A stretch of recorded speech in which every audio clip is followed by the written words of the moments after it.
We be live. Hello, Durud and Shalom. My name is Armin Navabi.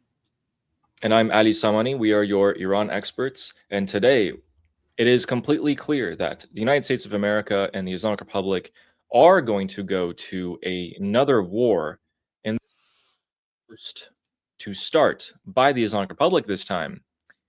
The economic sanctions that are being placed on the Islamic Republic were already crippling before Donald Trump announced last night that he will conduct economic D-Day, and Scott Besson has come out today and spoken a lot about this. The U.S. Treasury has also released some information. They're also going after Hezbollah to a coordinated degree. So behind the scenes, the United States is attacking Hezbollah on the financial level, while the Israelis in the front stage are attacking Hezbollah. As we speak right now, they are conducting strikes. What we're going to tell you guys today is first, why we're going back to war by the Islamic Republic and the United States are going back to war, and Israel will be joining this time. What's going on with the oil situation, how Walmart, the company in America, has suddenly given a strange indicator to perhaps consumers domestically here in the US, and some rumors that the supreme leader of the Islamic Republic is perhaps not being told what he should be told. Let's get into all of that, along with some gas leaks that are occurring in the Islamic Republic and other such news, as like the police getting more and more weapons. Interesting enough.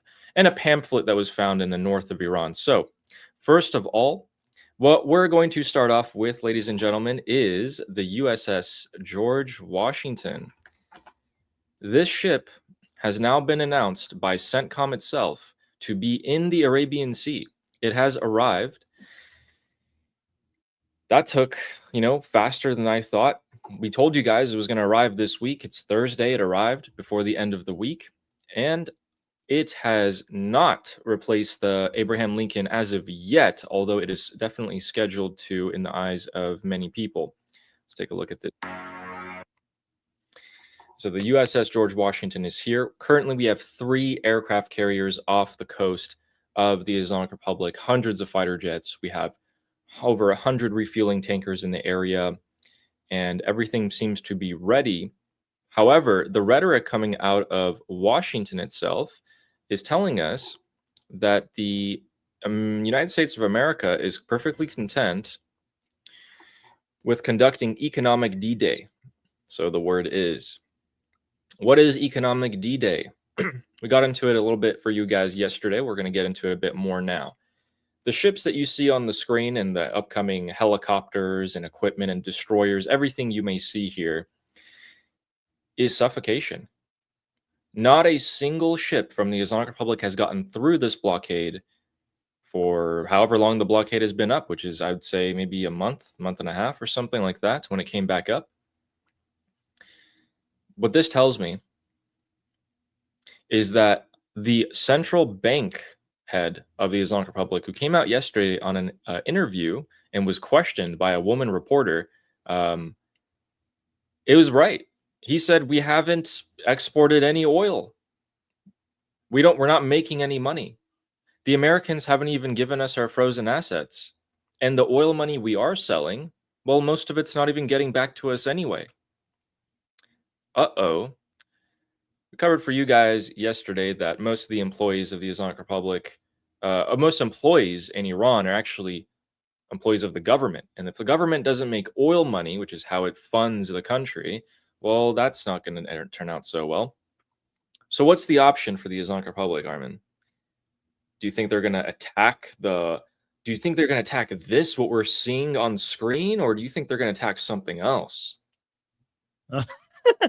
Yeah, I mean, I don't think they're gonna be wasting their missiles if they try to attack this, but yeah, they're gonna try to attack. Well, there's 2 responses. One, attacking the Arab countries around the Persian Gulf. The UAE seems a good target right now, given that they have nothing to lose anymore, given that they cut all trades with the Islamic Republic.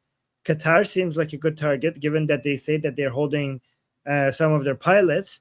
But I think at the same time, as they're going to lash out, there are parts of the Islamic Republic that is really, really pushing for a surrender because they don't think that they're going to be able to achieve anything with attacking.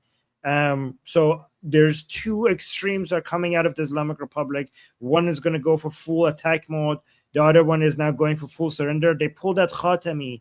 I don't know if you saw that Ali Khatami is now making a reappearance, which shows that there are many people within the Islamic Republic are desperate and they don't think military escalation is going to do anything, and they feel so desperate to get out of this economic blockade that it's on them that they pulled out Khatami, which is basically the king of a reformist, basically. So it's a sign that they're desperate to. Some people are desperate to basically surrender to the United States. That rhetoric is becoming more and more common within the Islamic Republic. We're seeing that rift that we saw a couple months ago return. One side, hey, let's negotiate. One side, no, we're not going to negotiate. It's kind of like if you got held up on the street and you're getting mugged, and the robbers, come up to you with his weapon, and he's like, "Give me your wallet and your phone." And you give him your wallet and your phone, and now he's like, "Okay, now give me your shoes too." And you give him the shoes, and he's like, "Okay, now give me the clothes on your back as well." And just keeps asking for more. That's kind of what's happening to the Islamic Republic, except the robber was giving them every single chance to walk away from it, and then you're like standing there, you're like, "No, I want to fight you." That's what's happening to the Islamic Republic. So they're in this state because of themselves, and they have absolutely no one else to blame. The internal rhetoric inside of Iran is for officials of the Islamic Republic to start blaming, people in the Islamic Republic, the sub-regime supporters, are going to be blaming, are going to be blaming government officials who are elected. Armin and I have told you, elected officials in Iran, they don't mean anything. The elected positions are not anything that hold power. The unelected positions, the appointed positions, those are the ones. This sheer amount of military buildup that's occurred over the last couple of months, and we showed you all the airlifts occurring, has now reached its peak readiness with the arrival of the USS George Washington. Today is Thursday, tomorrow is Friday, markets close, and there is a slight problem. Oil prices have skyrocketed once again to about 95 at the moment. You can see that sharp rise at the end there. Scott Bessent came out today and said, obviously making a joke, the Treasury of the United States of America said, "I don't know why the oil price skyrocketed like this. It doesn't make any sense to me." Obviously, he definitely knows what forced that. We have a statement from him. So in this interview, he was asked what this means. What is Donald Trump going to do? What's going on? Are we going to win in Iran? What's going to happen? And he goes on to say, this is a 2-minute long video. So let me just play this and then we close all these out. Perfect. So that raises the question about what happens next in Iran. And you mentioned the president last night said that there's more economic pressure on Iran. I know you're heavily involved in this and executing this. What can we expect here? Yeah, you're going to expect, I'll be holding a press conference on Monday to talk about exactly what we're going to do. And again, we have asymmetric information, and I'm not sure why oil has popped up on this, because this for now, and it is at the president's discretion. If we are doing the maximum economic pressure, then that means that likely there will not be a large-scale kinetic restart. But I would emphasize that is for now. And we do have. So he's going to have a press conference on Monday. And for now, what JD Vance came out and said today as well is, for now, this is what we're doing. We're going to choke them economically fully. We're going to put 100% of the United States' efforts behind this. And then we might go back to kinetic. Makes sense. I mean, if I were to write a book about warfare, I'd just be like, hey, I'm weaken my enemy as much as possible before I have to drop a bomb. And then I drop the bombs. So that makes sense to me. On Monday, we will definitely cover what he talked about in his press interview for you guys. And he's made quite a other statements too. So one other thing that Scott Bessent did today was very important, and it's tied into Israel. Hezbollah, the most powerful proxy, actually the most powerful non-governmental military in the world is Hezbollah. They are now being designated as a organization under the command of the IRGC for the first time. I know, crazy it wasn't happening before. But what that means is every sanction that will now be placed on the IRGC will be placed on Hezbollah. What they just did, most people aren't paying attention to this, is that Hezbollah will now be also experiencing full economic D-Day. 100% of America's efforts are going onto defunding and destroying the finances of Hezbollah. They already designated 10 individuals who are financiers for Hezbollah as a start, and they're just continuing on from there. That's a good start to me because take a look at the map here. The important part is down here. This is where Israel is tied up at the moment, and this is where Hezbollah have the majority of their forces. So Ali al-Tayr Ridge, which is coming under attack, and I will tell you what is going to happen to that imminently, is going to be a key indicator for us. This is what we're looking at. The blue arrows on the right are the Israeli commando unit. I'm trying to get their name here. Maglan, the elite Maglan or Maglan unit, are now in the tunnels of Ali al-Tayr Ridge. This is the highest point in southern Lebanon. It oversees most of the region there, and it is riddled with tunnels of Hezbollah. Currently, Hezbollah themselves are saying that there's about 100 or so of their fighters that are holed up in this area underground, and that Hezbollah reaffirms this is one of their most important strongholds, and they will not hand it over to anyone. They won't hand it over to the Lebanese army. They're not going to hand it over to Israel. And they said, we would rather have it destroyed by Israel than hand it over to the Lebanese army. Interesting statement. Make of that what you will. If this ridge is successfully taken by Israel, you can look at a very fast expedited collapse of Hezbollah, which means Hezbollah will go all out and attack Israel with everything they got at that point. If this decision has been made by Benjamin Netanyahu to take this and to really put the pressure on Hezbollah, it comes with perfect coordination with America's economic D-Day, which means things are kicking off.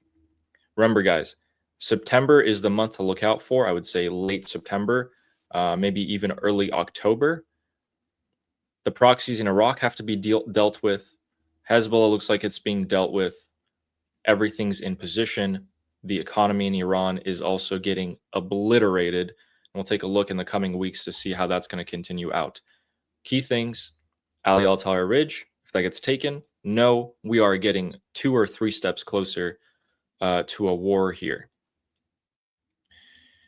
And Turkey is looking at this with open eyes. They're waiting to see what the elections in Israel will bring.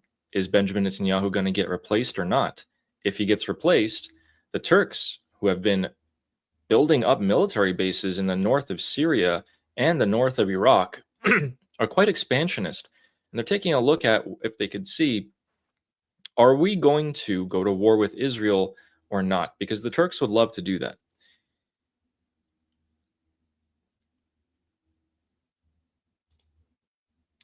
Let's go on over to Iran. The oil situation is not getting any better for the Islamic Republic. And if we take a look at satellite imagery, Karg Island is semi-active. If you use the NASA satellite, you can see that there's small flaring. What that means is the operations on the island for oil refining are at a minimum, just at a baseline level so that the pressure pumps and valves don't explode. Ships are back. They're waiting to load up on oil floating as or serving as floating storages. The thing is, none of these ships have made it out or will make it out. What they do periodically is they load up on oil and then transfer it to UAE ships, for example. And then those ships will go out through the Strait of Hormuz. They're UAE ships. The United States isn't going to get in their way, but they will now. No longer will any country be able to perform business with the Islamic Republic. It doesn't matter who you are. Doesn't matter what you want to do. Bring this back for you guys. And the main target of this, in my opinion, is not any country in the Middle East. The main target of this, in my opinion, is China. For this to work, the United States needs to implement full pressure here on China. How they're going to do that is remaining to be seen. And I know, Armin, you think that it's very difficult to put pressure on China, and you're completely correct. But why is that? Because so the smaller companies that do the refineries and these shadow fleets that some Chinese companies manage, if you want to put sanctions on them, they always find a way around it. There's easy to find a way around it. The way to put pressure, so UAE completely submitted under U.S. pressure and also the Islamic Republic pressure. So that's already 1/3 of the Islamic Republic's imports shut down because the UAE submitted. If you want to do the same thing with China, there are major banks in China. There's also one major bank in China. I forgot the name of that bank. That is a big bank. Like it's not like its revenue is bigger than Tesla. That's how big of a deal it is, right? So for United States to put pressure, and that bank is responsible for allowing the Islamic Republic to make a lot of US dollars, make a lot of foreign currency by selling oil and gas, right? So the UAE shutting down trade, that makes it difficult for the Islamic Republic to get access to imports, but also a significant part of exports of goods and services, right? But when it comes to foreign currency, that is China is going to be important for United States to be able to get China to shut down, dealing with the Islamic Republic, to remove the access to foreign currency for the Islamic Republic. When it comes to the Chinese government itself, their position is obviously that they don't recognize U.S. sanctions and they're not going to enforce it, right? However, the way the United States can get around that is that, okay, Chinese government, you move aside. Hey, Chinese bank, like I'm talking to you. I'm not talking to the government. I'm talking to you. You make millions, hundreds of millions from the Islamic Republic, but you make billions, many billions of dollars from a lot of transactions that is connected to the United States. So make your choice, right? But the thing is that even if the CCP would want to continue, like not put pressure on the Islamic Republic, the bank itself, separate from the government, might be like, I don't want to piss off the Americans, right? Like the bank itself, separate from the government, because there's a lot of revenue. So United States could go directly to the bank and threaten the bank. This is a big bank. Like this is like a huge. This is not a joke. We're like escalating economic warfare to a whole other level, right? And China would get the Chinese government itself if United States does this, because nobody has ever dared do this. Okay, we're talking about companies the size of countries now that you want to put economic pressure on. Companies that are globally involved in so many things. So it will impact, if you want to threaten a bank that size, this is going to have global consequences. And if United States goes that far, China will be very angry, and China has more ability to push back and cause headache for United States relative to the UAE. Okay, like obviously China is going to become a bigger deal to push back against its major bank in such a significant way. So that is more difficult to pull off than the UAE. But if you get the combination of the UAE pulling out and not doing import and exports with the Islamic Republic, but also if you manage to, especially this one bank, I'll find the name of the bank, I'll tell you what it is. But if you manage to also get this from China side, then it's over. It's like game over. Like no access to so much of your import export, plus no access to foreign currency. Like that is, but that is a big whole, like, you know, the isolation is still not complete unless you fix the China problem right now. Here's an important part. Moving on to targeting China. Hengli, name of the bank. Hengli Bank. Gotcha. See, look, some Hong Kong banks were already sanctioned by the U.S. over the past couple of months. And now it looks like we're going to be upping that to a huge extent. Here's the thing. The United States' goal from the beginning is, yeah. So it's not a bank, but it's a giant conglomerate, like giant company that does not just refining, but also the financing for the Islamic Republic, right? Gotcha. So that's Hengli, and that company makes more than Tesla and Boeing. That's how big of a deal it is. Wow. Armin, what would you say to the statement? You know, would you just say yes or no to the fact that the United States' final goal, their final goal of the United States is China? Yes. Yes. The Islamic Republic is simply a domino that needs to fall before you can reach China, before the potential beginnings, or maybe we already are in the potential beginnings of a world war. Iran sits at a perfect location, which is fortunate and unfortunate. Being the bridge between Europe, Asia, and Africa here puts you in some strategic advantages, but also disadvantages. So the disadvantage is every country in the region around you, for Iran, wants a weak and stupid Islamic Republic in power. No one's interested in overthrowing this regime. It's been evident. If it is overthrown, however, and it becomes a U.S. ally, which it will, look at where it is in conjunction to China. India and China, not good relations. Iran could be a perfect hub for CENTCOM, which is something that I would love to see. In eastern Iran, position CENTCOM. You got your border against Afghanistan and Pakistan right here, which are going to be largely controlled by China in the upcoming decade or two. But also a very good containment strategy, which allows the United States to focus on the Pacific here. Largely, I think that's probably going to be the strategy going forward, which is why the Islamic Republic needs to fall sooner rather than later. And I'm quite frustrated and aggravated at how Donald Trump does not want it to fall yet, because I know he has the power to make the Islamic Republic fall whenever he wants it to. The holdup here is that he wants to rewrite the lines of the Middle East, the alliances, and etc., and get the Arabs finally up and off of their behinds to do something. They're not exactly doing what he wants, but he's going to use it anyway. And I think at the end, what we're going to see is this. The Islamic Republic will conduct a strike against the region. The United States will find out. They'll start hitting the Islamic Republic in a way that makes the IRGC think, oh my God, this is it. We're going to die. It's over. When you feel like you have nothing to lose, you'll just shoot all your rockets and missiles at everyone. All the power plants and oil refineries, everything in the Middle East is going to come under target.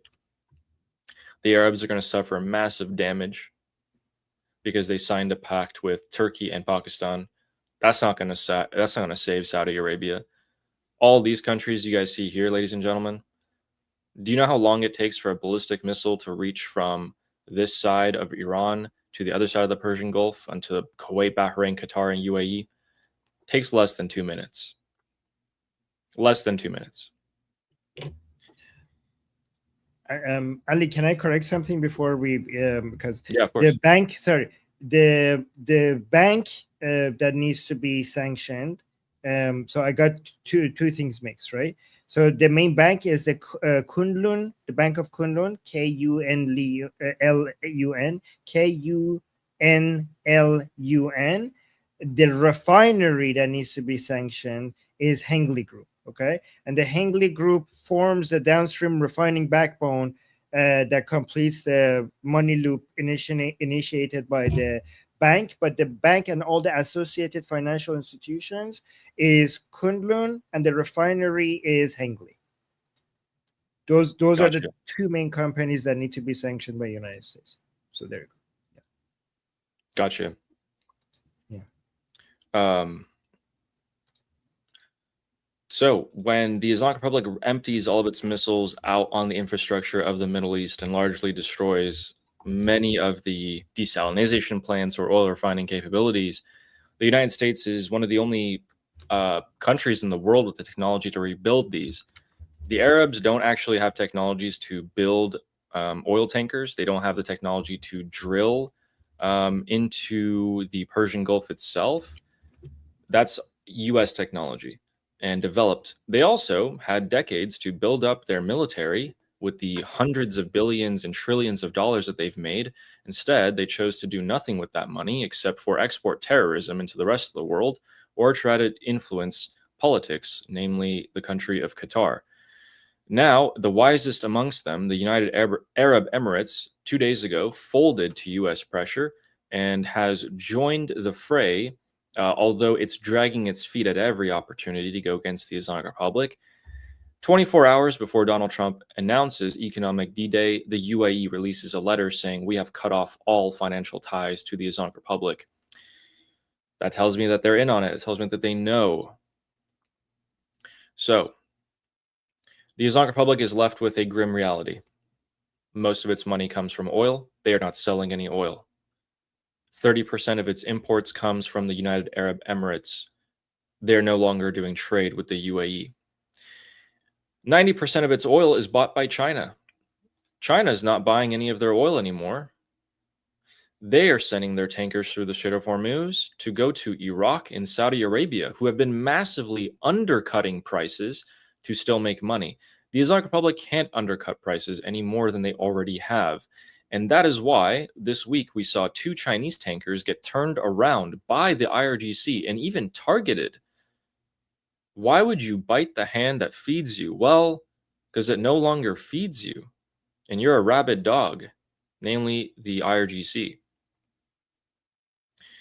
These are the conditions that tells me that we are going straight back to a war with the Islamic Republic, no later than the end of Trump's term, although my heart of hearts is telling me it's going to be potentially way, way sooner than that. On Monday, Scott Bessent will talk about what he's going to do to the Islamic Republic. That is going to be a key indicator, depending on how much he says, of course, on what is going to come after. Let me take a second and just read the most recent news, which are just that Israel is conducting some pretty massive strikes on the south of Lebanon at the moment. All right. And then the last point I wanted to make about economic D-Day, it's kind of funny to me. The Islamic Republic has been hitting all these countries, Iraq, Kuwait, Bahrain, Qatar, UAE. They hit them. They even hit Oman. Okay, they hit Saudi. They hit all of them. That automatically pushed a lot of these countries more towards the United States of America and other countries and further from the IRGC. So now that Trump has waited for that, mistrust and fear to take hold and given them opportunities to come under the protection umbrella of Israel and the US, now he's saying, I'm going to push you guys a little bit more. I'm going to do economic D-Day against the Islamic Republic. What does that mean? It doesn't just isolate the Islamic Republic. It means every country that does trade with it will also be slammed with tariffs, with sanctions, with everything that the United States can put on it. What does that do? It pushes you away from the Islamic Republic. Again, something that you already wanted to do, and now you're just pushed push to do it faster. Guys, if the trolls want to comment, that's totally fine. Just leave them. It's, you know, I would never go into someone's chat and just start trolling for attention, personally. But the fact that they are, it's just more engagement, I guess. I don't really know. Oh wow, I like it. I like it. Wow, Ali has the same policy for his channel. That's good. I kind of like, yeah, it's all good. Just keep it coming. Just keep it coming. Keep it coming. As long as it's not spamming to the point where people make it difficult for other people to use the chat. That's the True. way. Yes. Okay. So, ladies and gentlemen, Armin, there's a rumor. Guys, this rumor is started by Channel 14. Okay. So it's not the most credible. We know Channel 14 of Israeli news. It comes up with a lot of weird stuff, let's just say. Their main anchor came out with a scoop today, and he cited a source close to the IRGC. So this is probably one of the journalists or something in the Islamic Republic, and he said something interesting. And this is a rumor that I want to talk to you guys about because it's not impossible, it's not improbable. And we're just going to explore this idea for a second, okay? It's about the supreme leader and the commander-in-chief of the IRGC, who is Ahmad Vahidi. The scoop is Ahmad Vahidi is lying to the supreme leader and hiding the true situation inside Iran. And according to a source close to the IRGC, Vahidi and the IRGC are preventing Mujtaba Khamenei, the supreme leader, from understanding just how bad the situation is. They believe if Mujtaba found out the economy is collapsing and an uprising is coming, which we haven't even gotten to that for you guys, that he would suddenly change his ideas and go towards negotiations and things like that. Now, we'll tell you why these rumors are both, ridiculous and also a bit interesting. Armin, from what you know about Mujtaba Khamenei, would he ever switch his ideas? This guy is more radical than his father, Khamenei Senior. Would he suddenly be like, okay, yeah, let's go talk to the Americans, let's go, economy is collapsing, I care about the economy? Only if he thinks that this is a strategy of buying time to then come and kill Americans later. Only if that's. But his goal is to destroy Americans. His goal is to annihilate America, and that was fundamentally will always be. I don't know how he's going to behave if he feels like completely helpless, but likely not. Yeah. If he's alive, by the way. We don't know if he's alive. So then this is further pushing the idea that someone is controlling Mujtaba Khamenei, that he is perhaps alive, but on life support, and doesn't really know what he's doing. Somehow his best friend, Hossein Taeb, becomes the right-hand man of the Islamic Republic at the moment. And then they put a stooge, an actual, room temperature IQ person, as a puppet to lead the National Security Council, who decides, are we going to war or are we not? A lot of weird things are happening behind the scenes here. A lot of the top officials of the Islamic Republic are quietly, once again, picking sides.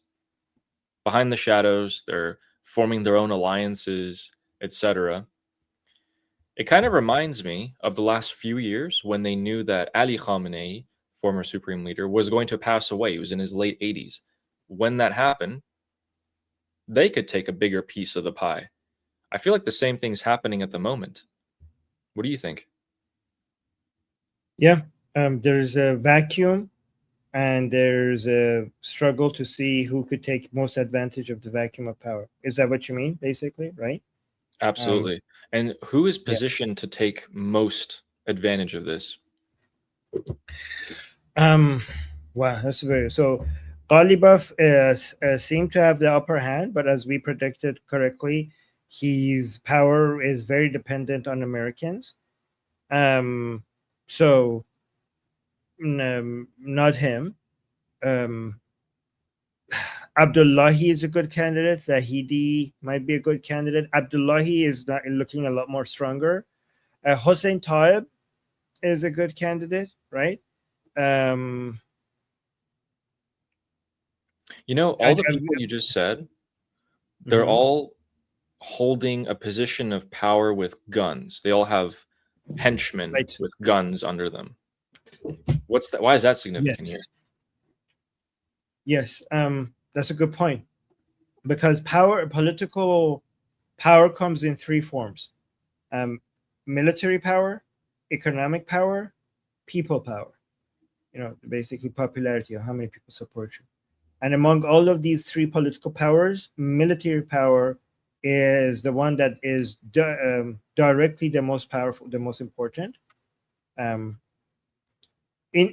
Directly, like if when you have it, that is the most influential.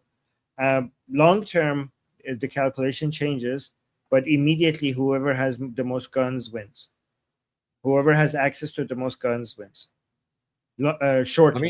Long term, long term, whoever has the most support wins, but short term, whoever has the most gun wins. So there is a report coming out of the Islamic Republic by DEJ, and it's quite interesting. By the way, guys, everyone who Armin just said, who now has power in the Islamic Republic, they're all warmongers. Yes. Here's this report. Police across the country in Iran have, under the pretext of wartime conditions, are now being each issued a Kalashnikov, an AK, and 150 rounds of ammunition each. That began August 16th, 4 days ago. So over the past 4 days, police across the country are now being armed with war weapons. Kalashnikov rifles are not used to conduct law enforcement operations. Otherwise, police in America would just be walking around with ARs, in their hands. That's not what we're talking about here. And 150 rounds each. That's ridiculous. So they're starting off with the regions that have more issues. So Sistan, Balochistan, the southeast of Iran here. This area just actually saw another assassination of an IRGC aerospace officer this time. Can't show you guys that clip. It's too graphic. It's done by a security camera. But when I looked at those assailants, when I looked at those people get out of their car and conduct this assassination, they looked very well trained. They looked fully in coordination with each other, although they committed the same exact combat mistake that they did in a few months ago. They might even be the same people. We showed you guys a clip a few months ago of the same people taking out another IRGC officer. These guys put themselves in the line of fire. I mean, they don't know what their crossfire angle is. They might shoot each other in the back kind of thing. But otherwise, everything looked pretty good to me. That's probably number 37 or 38 in terms of IRGC officers assassinated in this area alone in just the past 4 months.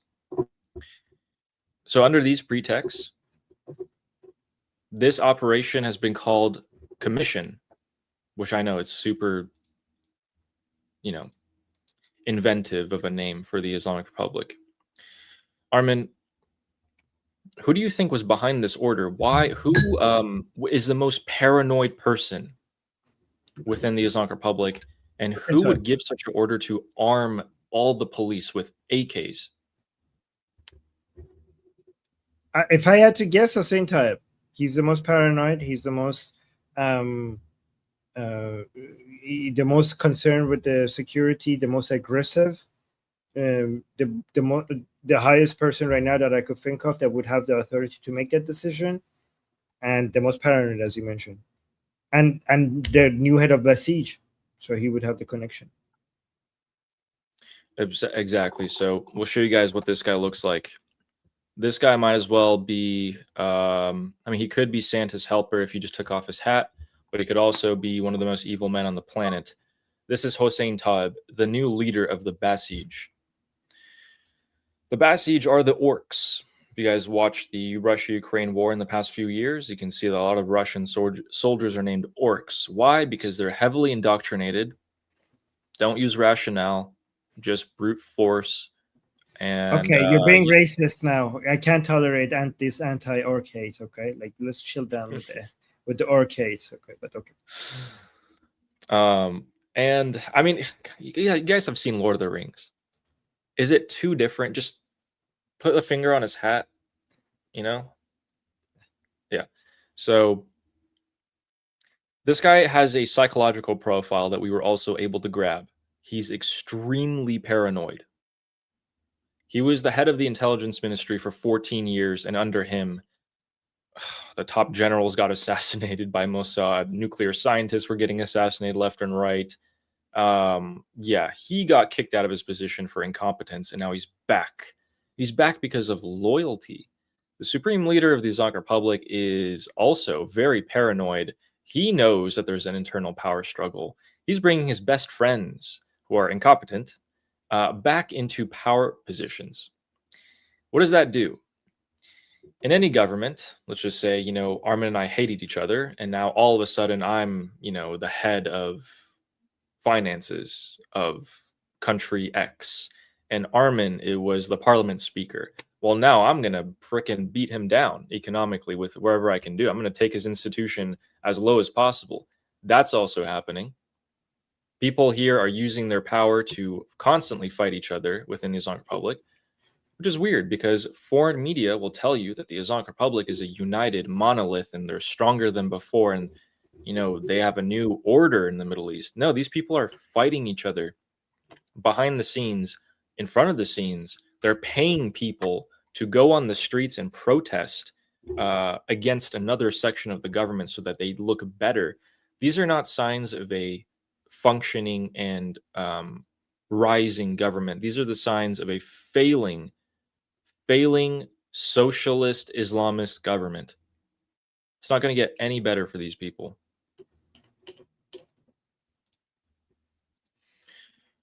And here's why. This is a senior member of parliament for the Islamic Republic, Ebrahim Azizi.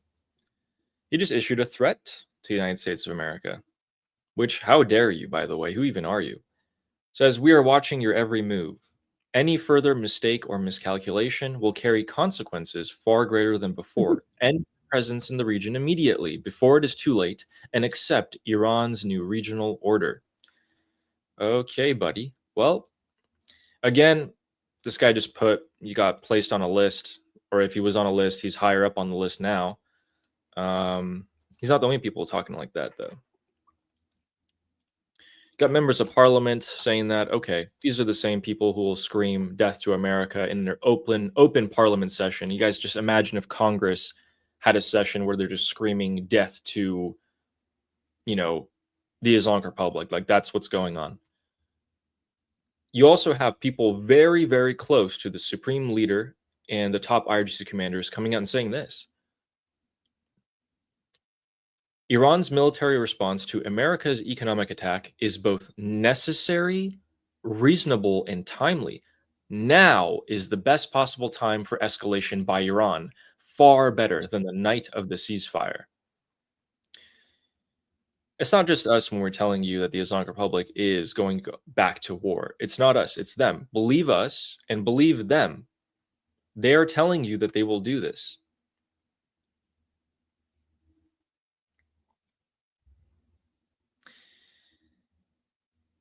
I wish I could bring up the timeline for you guys once again. I might try to find it real quick.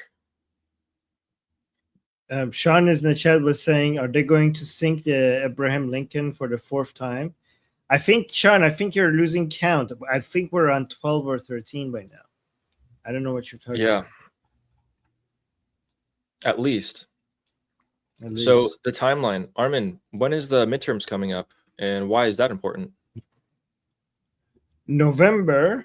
The reason why that's important is because one thing that might be limiting President Trump is that if they escalate now, it might have an effect on oil prices. It will. and therefore fuel prices, and therefore inflation in the United States, which could have a negative effect on the results of the midterms.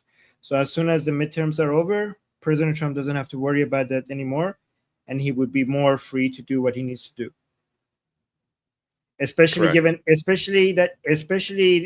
given that even if there is a blue wave at the midterms, it will take a few months before that comes into effect. So President Trump would have around 2 months that he doesn't want to have to worry about anyone's votes anymore, and the Congress will still be the Congress that is right now. Correct. So here we are. We are here in August. You guys see this row? Is that large enough? That's large enough. Cool. So we're in August, and we are halfway through. These few months are pretty much open. So some early midterm voting will begin mid-September here, but the November elections start here. So all of September, all of October, these are periods of time where there's nothing on the plate. Before you had, summits, NATO summits, you had the World Cup, you had a bunch of different things, but right now there's nothing on the horizon. Empty time and empty space. Most people are betting on September and October being the months for an escalation here.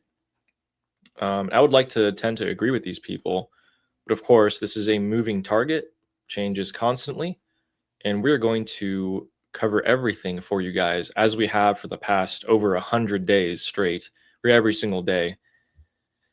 All right. So Ali, this is why, if I'm the Islamic Republic, I would think to myself that this is going to happen one way or another, right? The Americans are going to attack us. So why should we wait for the Americans to do this on their schedule at the time that is convenient for them?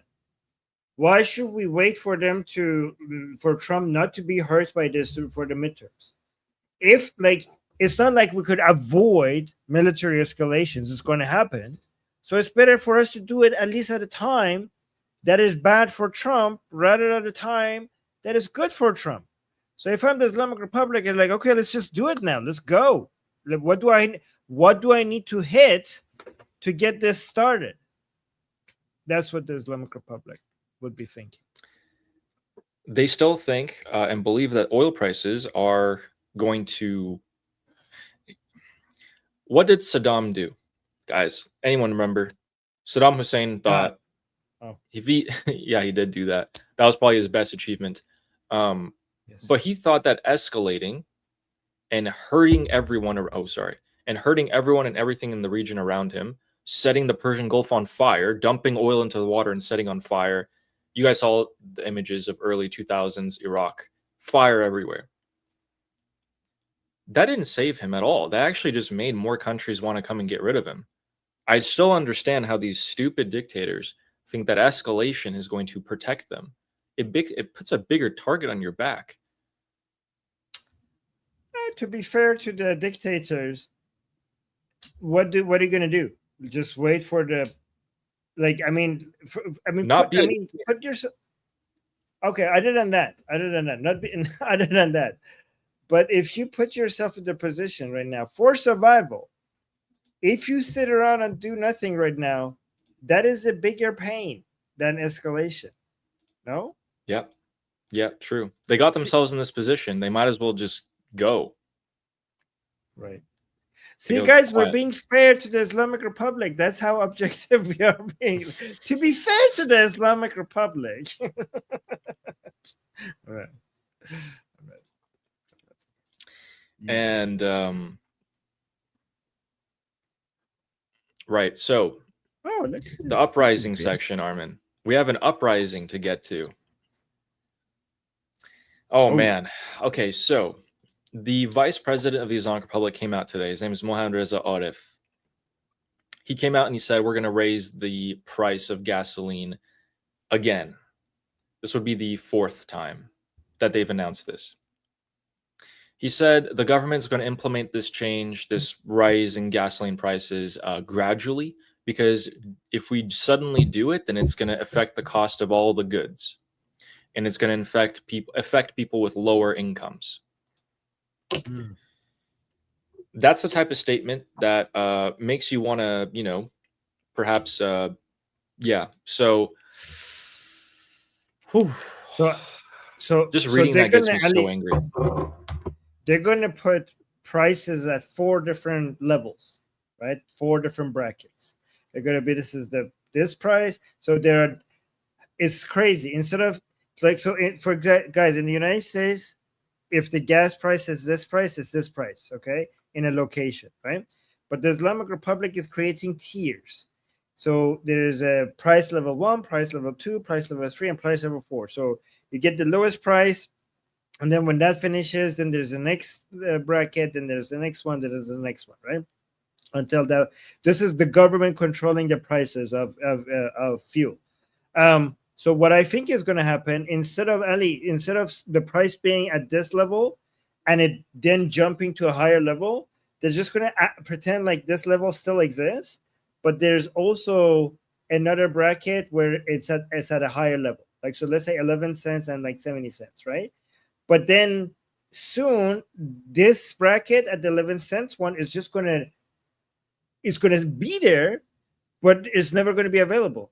So every time you're going to go to fill up your tank at the 11 cents price, I'm like, oh, we're out. And then you're going to go to the second.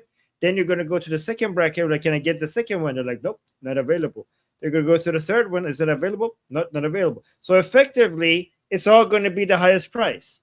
So they're making it seem at first that they're going to have 4 different prices, but the plan is that eventually the highest price is going to be the only one that is available. They're such masters at mafia. That's Right. all they do. It's just mafia tactics. I mean, it's worse than mafia. Can I show you? You know why is it? Can I say something about this? Because it's worse than mafia. So you know what the mafia does? The government this is how the mafia works. The government makes something illegal, and the mafia is like, I could sell that illegal stuff, and because it's illegal, I will sell it at a higher price. So the Islamic Republic is like the mafia, but the people who make it illegal are the same people who are now selling it to you at a higher price. So it's you are the government. So for example, they ban access to YouTube, Instagram, and WhatsApp. They ban it, they filter it, and they themselves will then sell you the VPN to bypass their own ban at a higher price. So it's like the mafia and the government at the same time. Yeah, it's crazy. They ban something and they sell you how to go there around their own ban. They make it. Guys, I mean, Armin, there's no shortage of curses. Yeah. I can do them in both languages, Farsi and English. There's no. We can be here for an hour. I will go on and on about how I truly feel about these guys. Okay. I'm going to show you something, perhaps a little funny. I don't know if you've seen this or not. Armin, who is this? This is Mujtaba Khamenei's wife's father, former father. Did I get it correct? Yes. Okay. Yeah. So let's see what he has to say. گزافه‌های افزایش احترام در مورد تنگه هرمز باید چه پاسخی بهش داده بشه هم توسط دیپلمات‌ها هم نیروهای باید بگیم تنگه Oh my god. Wow. Oh man.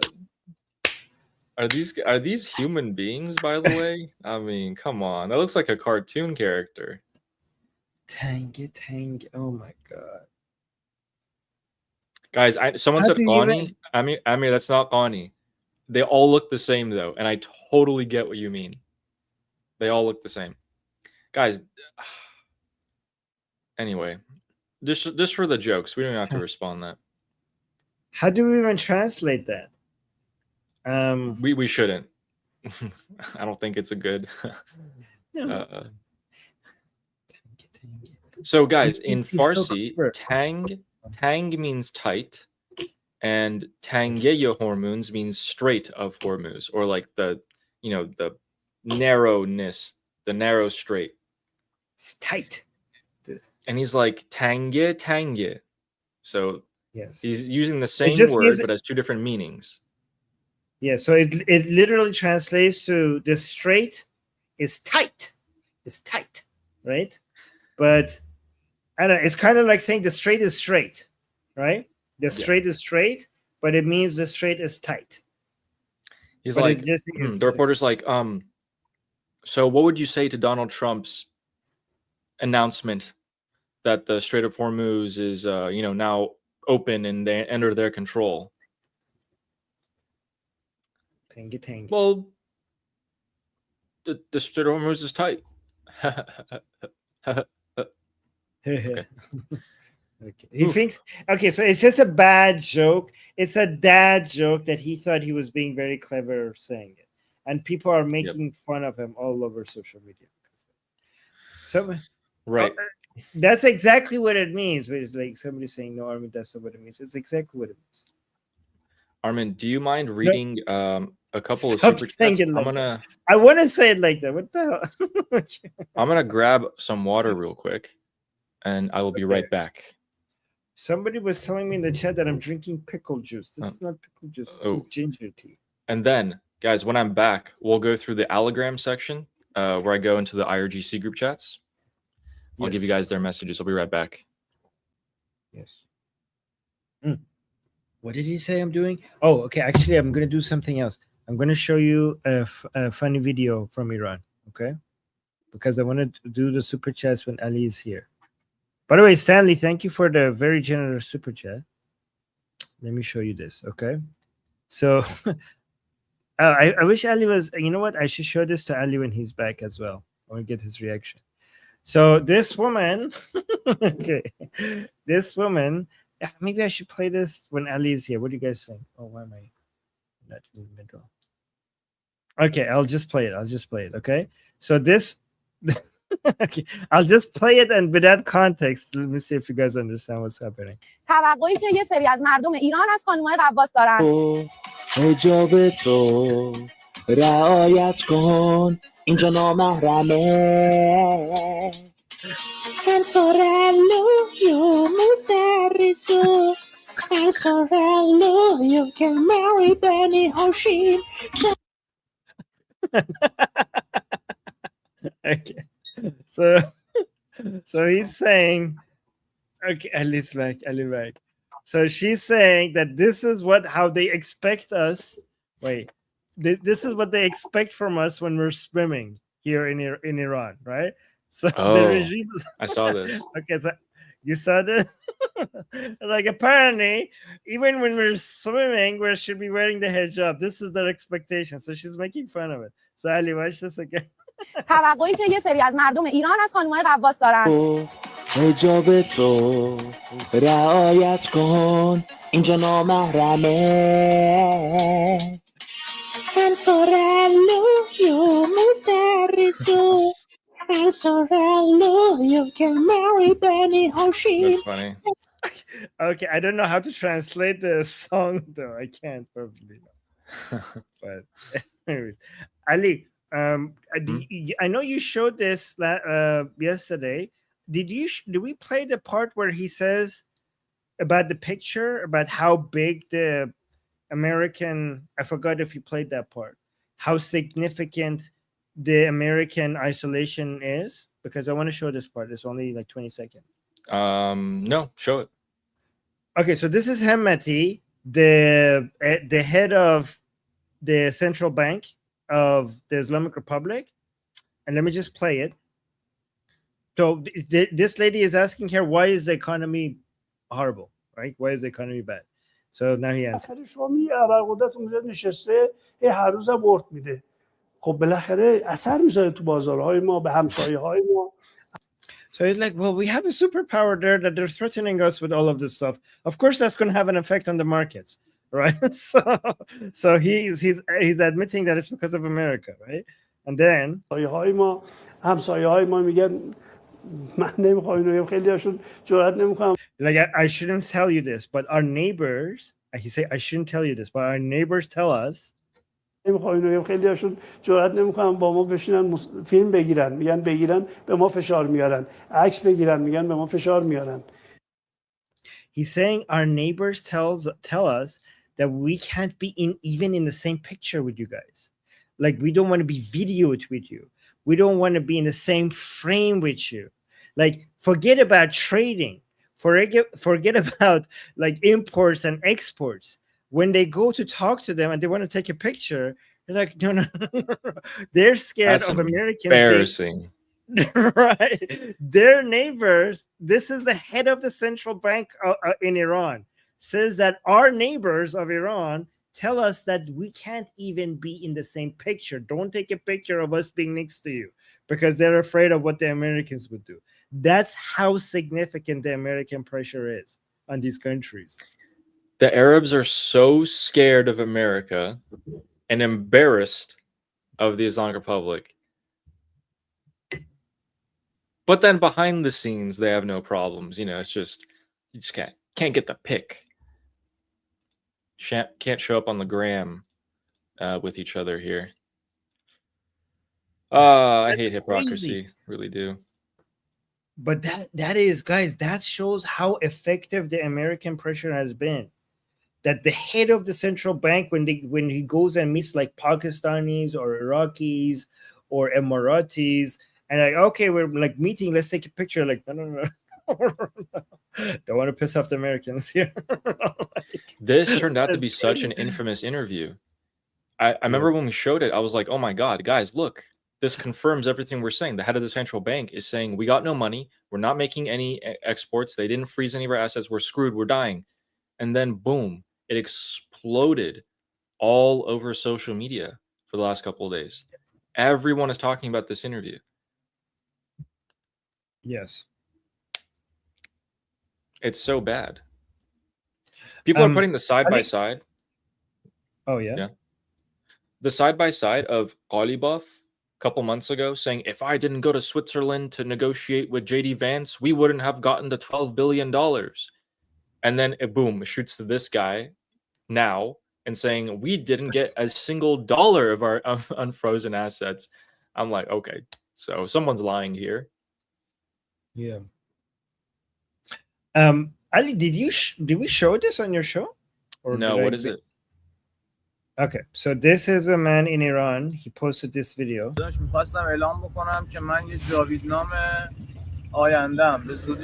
So he's saying, oh, wow.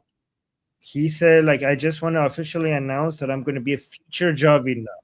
So a Javidnam, for people who don't know, are people who go to uprisings and protests and get killed, and their names become immortal, last forever. So he's basically saying that he's probably in the future going to go participate in an uprising and die, and he explains why. When you guys hear the 50,000 plus number that died in January, those are all Javidnams. Yes. So he says, I'm a future Javidnam. Pretty soon my name is going to be immortal. I'm going to die. Now that I'm alive, I'm going to tell you that I cannot deal with this life. الان که زندم میگم هر چی دویدم 10-12 سال مستقل رو پای خودم دستم تو جیب خودم زندگی کردم. So he's saying for 10 and 12 years, for the past 10 to 12 years, I tried so hard to work hard to be self-reliant, to be able to make ends meet. نرسیدم برادر. I couldn't do it, brother. I couldn't do it. I tried. I can't do it. مگه من چقدر در بیارم؟ ماهی 19 میلیون به والله قسم من تو تهران اجاره خونه میدادم. Like how much could I even make? Like when I was in Tehran, my rent was 19 million. همینجا الان 12. So now I'm here and now my rent is 12 million. میدم. باشار. آخه چه خبره برادر؟ چقدر خورد و خوراک روزی 1 میلیون. Like what's happening? 2 میلیون باید every day I have to pay 1 million, 2 million just to be able to eat. خورد و خوراک بدیم. ماشین رو جرئت نمی‌کنیم تعمیرگاه ببریم، نه کولر داره نه هیچی. کولرشو بردم درست کنم یارو میگه 20 میلیون خرج کولر. Like I'm so scared to even go take my car for repairs. I don't have any aircon in my car. I tried to go get aircon to to repair the aircon. They told me it's going to be 20 million. He's laughing. Like, who has 20 million to pay to fix the aircon? آقا جان من نمیکشم داداش. And like, I give up. I can't do it. من کمر خم کردم. I'm bending the knee. Like, I'm giving up on life. I'm bending the knee. من نمیکشم. من یه I can't. I surrender. جاویدنام آیندم برادر. I'm a future Joe Vietnam. So he's basically saying, I'm just going to go to the uprising and die. Like, I'm just going to go protest and die. Basically. And he's going to go to the uprising. Yes. You guys heard that part too, right? Yeah. So saying I'm going to be a future Joe Vietnam just comes with the message that I'm going to go and join the protest and to be killed. He's going to be in the next protests. Yeah, this is what I mean. When I say that people don't have any choice, they have to go back out again. Yeah. They got no choice.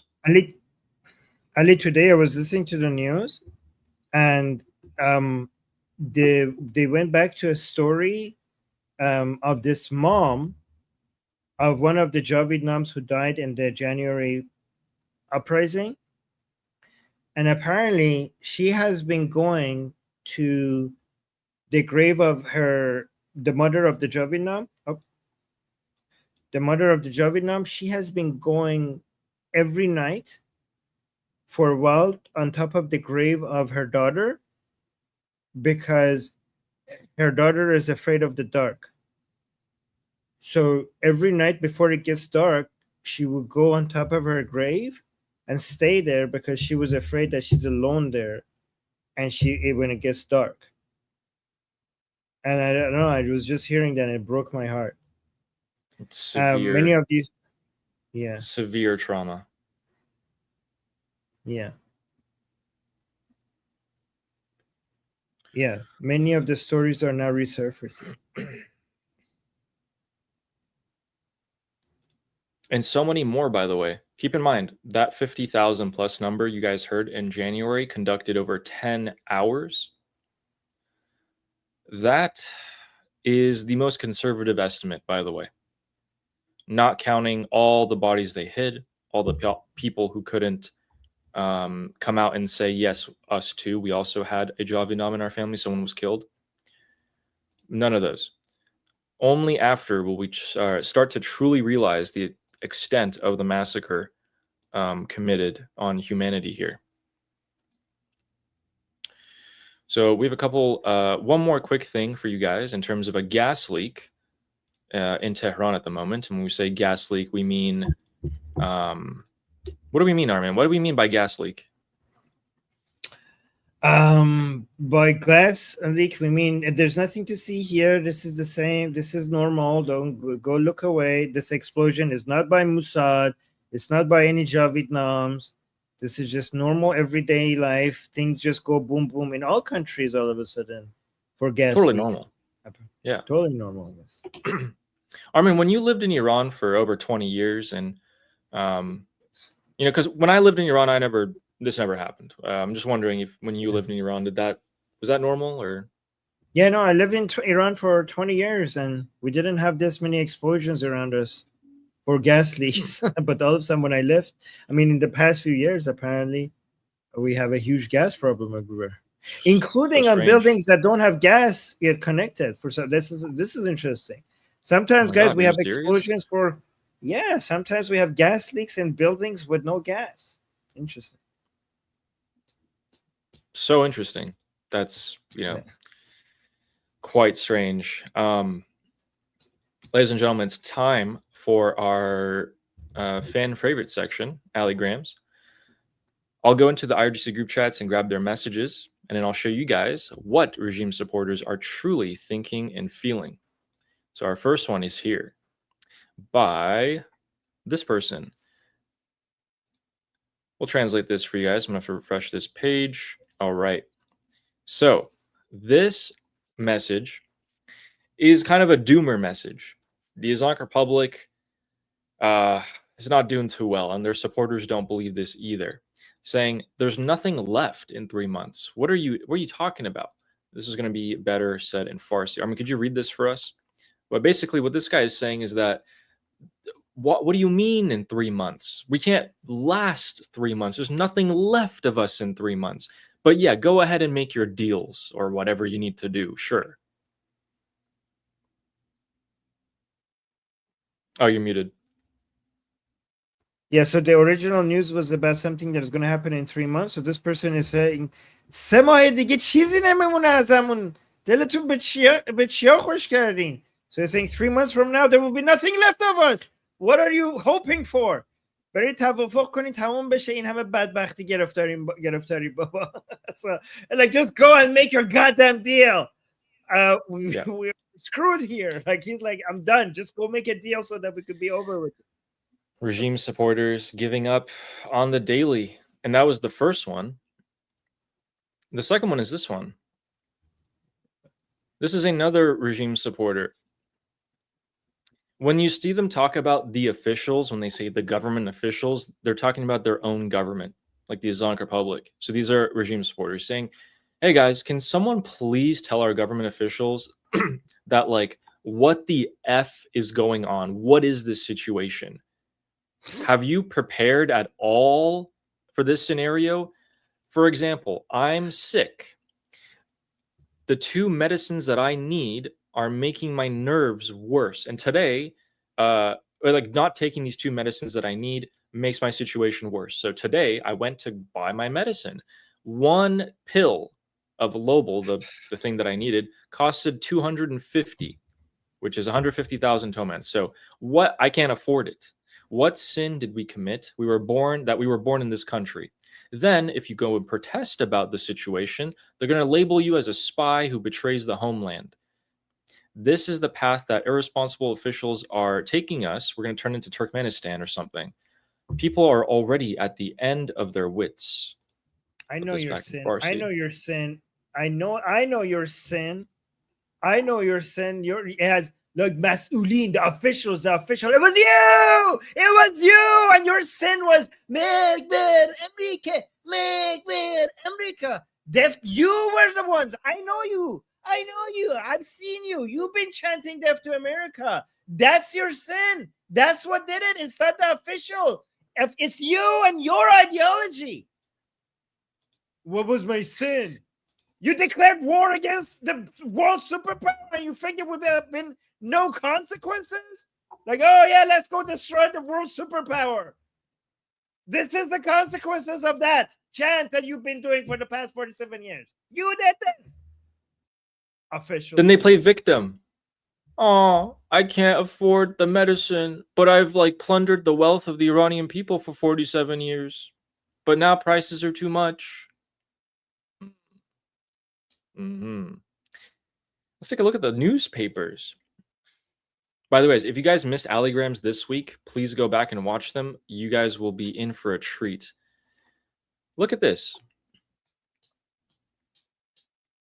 So look at this picture, okay? They compare like 1979 to today, the same idiots, the same Durka Islamists, and then look at the title. Is it? Ali, I think the lower one is the pro-Shah people. This is for the coup. This is for the Mossadegh time. Is it? I think that's what they're trying to do. I think they're trying to say that back then, the street was being held by the goons of American CIA trying to do a coup against Mossadegh. But now, today, the street belongs to us. So, because this is for the anniversary of Bisashte Mordad, right? Because this was the anniversary just yesterday. Oh, I see. Yes. So when Mossadegh was trying so when Mossadegh was trying to gain power from the Shah, so there's 2 narratives, right? Our narrative, which is the correct narrative, is that the Shah supporters came and stopped him. Their narrative is that the CIA agents came and stopped him, right? So that's the people they're referring to at the bottom, which is like, oh, these are the the Latayim, I don't know, the violent pro-Shah people. They held the street and removed the choice of the people. But today we have the streets. That's my understanding of this image. So more propaganda. And then, guys, on the front, on the headline, it says, In bar khiyaban dast mardom manad, which means this time the streets will remain in the hands of the people. Yes. They know an uprising is coming. They're hijacking the narrative so that when people do come out on the streets, their propaganda to the rest of the world is that these are pro-Islamic Republic people out in the streets protesting against America and the CIA. The reality is going to be the people out in the streets in the future are going to be against the Islamic Republic, trying to overthrow it. That was one of the headlines. Then we have a few other ones. By the way, if you guys want to see what a younger Ali Khamenei looks like, that's what he looks like.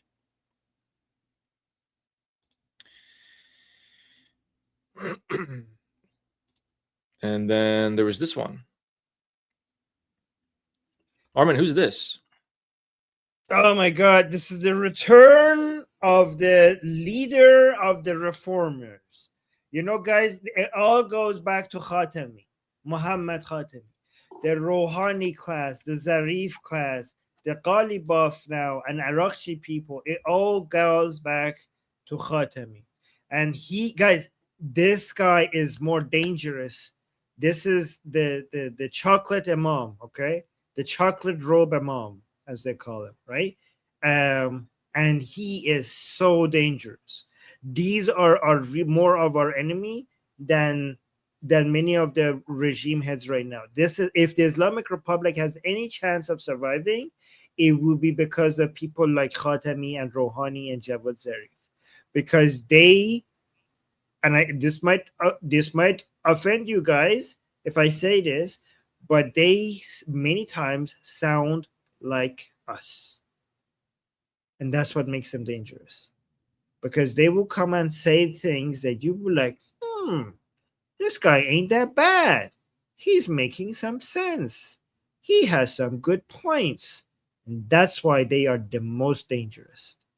The most dangerous, because that is by design. He's making a comeback, which to me, this is a sign that they're trying to create an option to capitulate to Americans. For example, Khatami just recently came out and gave a long speech. And all of these jihadi people are getting really, really, really offended. He's the anti-jihadi imam, right? And he came out and said that these people are delusional. They thought that they could defeat America, and you can't defeat America. They were delusional to think that they could defeat America. And you're like, oh, this guy is more reasonable than the rest of them. And that's the problem, because he says the things that makes you think that, maybe there's a good version, a more reasonable version of the Islamic Republic. And that's why he should be in priority. And as these people need to be priority taking out these guys, the Khatami guy on the right. Yeah. And it's just to stay in power. They will completely lie to you because they have something called Velayat Tafari, which means do whatever you need to do to keep the Islamic Republic, the Islamic Revolution alive. If you have to eat bacon or, make your wife not wear hijab, if you have to do that, you do it. Whatever you need to do. That's the slimiest ideology. It's just like, do whatever you need to do. Take whatever side. Don't stick up for yourself or whatever. That man on the right is emerging now and might be the next Ghalibaf figure in the future who's like, yes, negotiation. We'll negotiate with America and end this. No, they'll just keep power. We want the Islamic Republic gone. We don't want it reformed. We don't care how much it changes. The people of Iran don't look at... every time they come out in the streets, they come out to overthrow the Islamic Republic. Everything that the Iranian people view and look at is with the lens of regime change. Does it help us in achieving regime change? If it does, that's a good thing. If it doesn't, we don't care. He's a former president. Yeah. Very influential president, former president. Then we have our next one. Guys, take it from the regime supporters here. It saying, "We are officially heading towards economic bankruptcy." They also closed the comment section of the Quds Force channel, another Islamic Republic media channel, so that no one can comment because they know how angry and frustrated people are and how they curse at them. I think they will close this place soon too. So a couple things. One, we might not have alligrams anymore if they do close this, Oh, section. Let me see how many people. So so this is about 21,000 regime supporters in this group discussion. This is where I got the No. messages for you guys. no, Ali, I think ever since you've been covering this, I think more people from our side has been joining.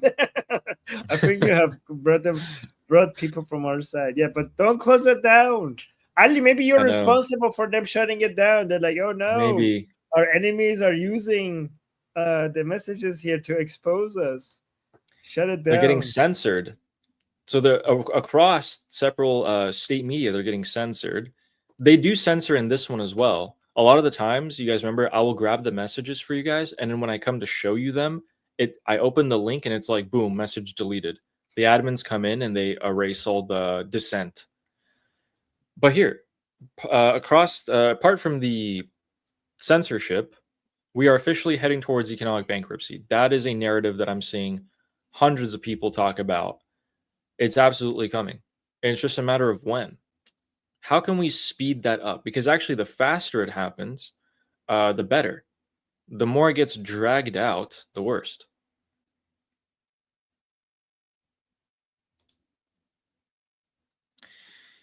And that is our allogram section. One quick thing to note, which is quite interesting, is that they actually aren't really reporting on what Trump said yesterday about economic D-Day.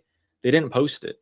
They posted it paraphrased in their own words. They posted a picture of Trump, and they said that Trump is claiming that he controls the Strait of Hormuz and that he's going to pressure regional allies to stop trading with Iran. That's all they said. They didn't say the United States is going to commit, the most amount of economic isolation ever done in history, this and that, China, UAE, none of that. Because they know that makes way more panic, not reporting it.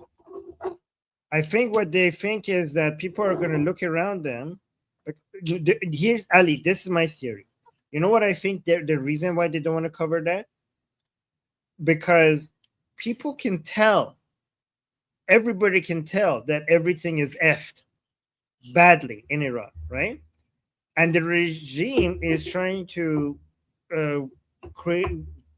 suggest, many parts of the regime are trying to suggest that this is not because of America. This is because of mismanagement of the officials, right? Because it's interesting because foreign non-Iranians might think that the regime would be like the regime supporters would be motivated to say it's because of America and not because of the officials, to blame the foreigners and not the officials.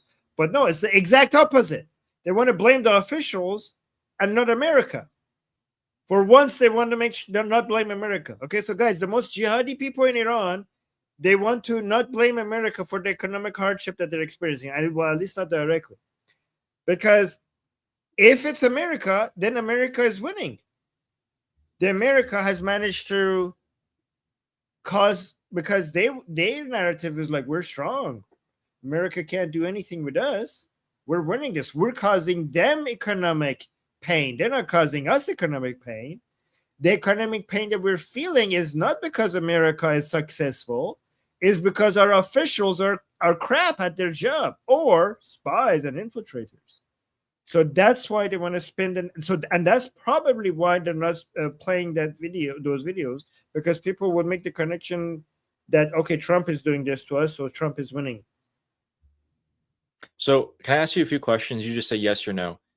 So the regime supporters are blaming their own government more than the United States. Their own government, but not regime. Yes. And it's important to know the difference. And so when we say government, that means that the regime supporters are blaming only a part of the Islamic Republic. They think that the Islamic Republic in its entirety is perfect, but the government those people are imperfect and they need to get changed, right? Yes. Yes. So the term government and officials in Iran does not refer to the entirety of the Islamic Republic. Okay, so when people say the government when they say the officials, they are not talking about IRGC and they're not talking about the Supreme Leadership Office. Okay, they're talking about mostly the executive branch, and sometimes when they say when they say officials, they're talking about the three branches, and when they say the government, they're talking about the executive branch, but they're not including and also the National Security Council and the other councils like that. But they're not blaming IRGC and they're not blaming the Supreme Leadership Office. So it's selective blame. So what's happening now is that the politics of the internal regime, they're seeing that there's a wave of this, hey, well, let's blame the government, not the rest of the Islamic Republic. So why don't we just reform? Why don't we just reform, like remove the government?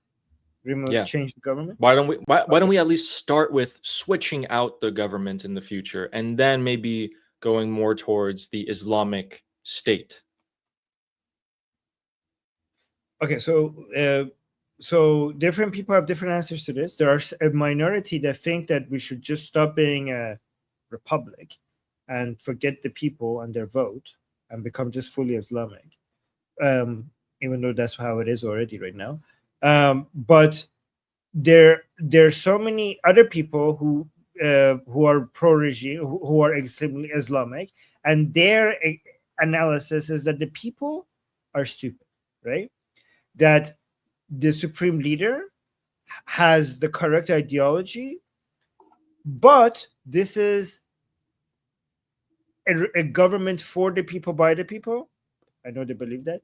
And they have to respect the will of the people in the same way that Imam Ali did when he didn't become the first caliph.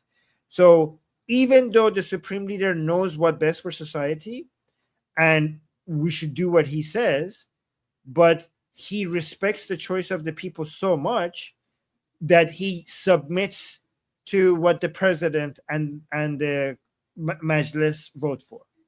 And he, as a supreme leader, he could just decide, he could tell you that this is the correct path, but he's not going to force it on you. And he's going to bow down to the will of the people by accepting what the president wants to do.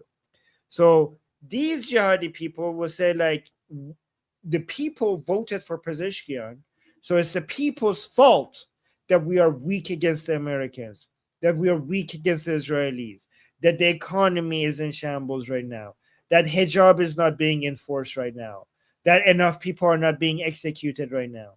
All of this is because of the people making bad decisions and voting for the wrong guy.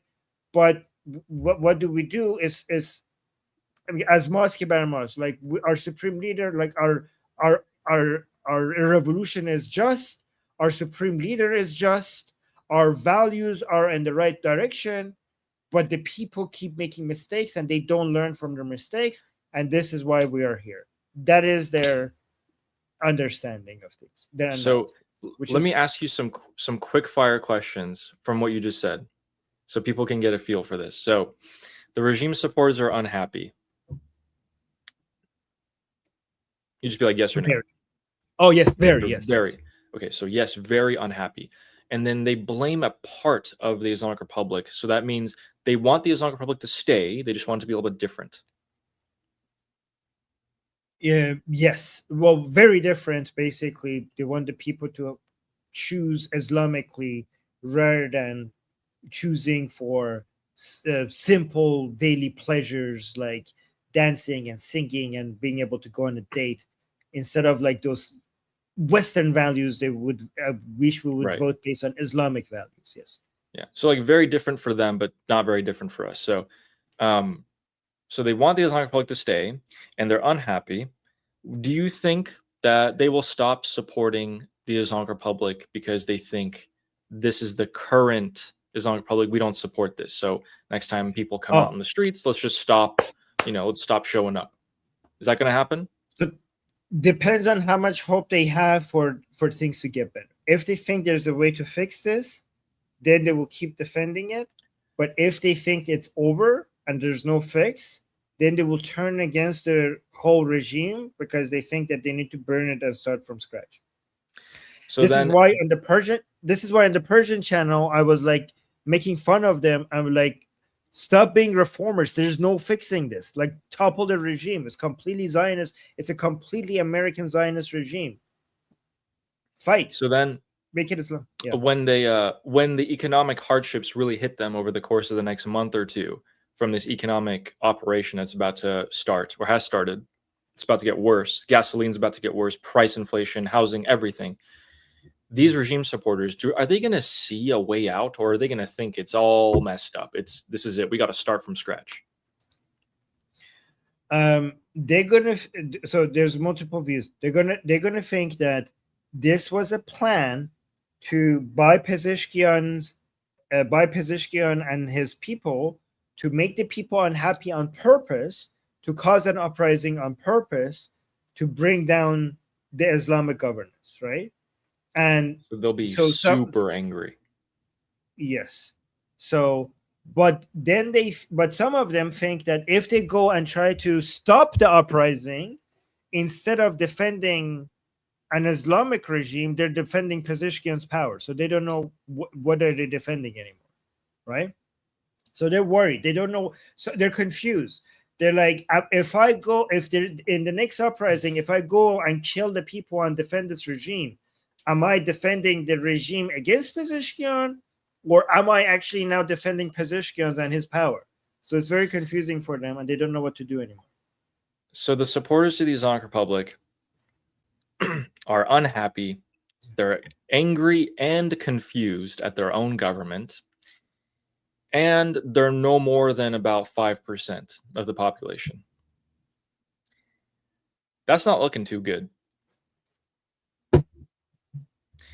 The next uprising is going to be larger than the one that we saw in January, in my opinion. What do you think about that? So between major uprisings, we might have some medium or smaller uprisings, right? So we don't know. It might be, but just be careful, because if we create the expectation that the next uprising is going to be bigger, then if it's one of the smaller uprisings, people are going to think like, oh, there's no big uprising coming. Sometimes between big uprisings, we're going to have multiple smaller ones. Sometimes, so. Yeah. I think that's not going to be the case this time, just personally. Okay. When that next uprising happens, let's just say irregardless of how large it will be, every time before, the regime supporters stood by the Islamic Republic. Am I right? Yes. This is the first time that we're hearing and seeing, even from the messages that I gather for you guys, yes, videos, everything, that they will not stand by their government. I mean, how many times do we tell them that, these regime supporters, that you guys are the minority? And if they stop showing up, no government can, or no dictator can stay in power with no support. Yeah, exactly. We should. I mean, don't tell them that, because I want them to be able to rise up against the regime. Because if you tell them that, then they're going to think like, oh, I don't want to be responsible for the fall of the regime.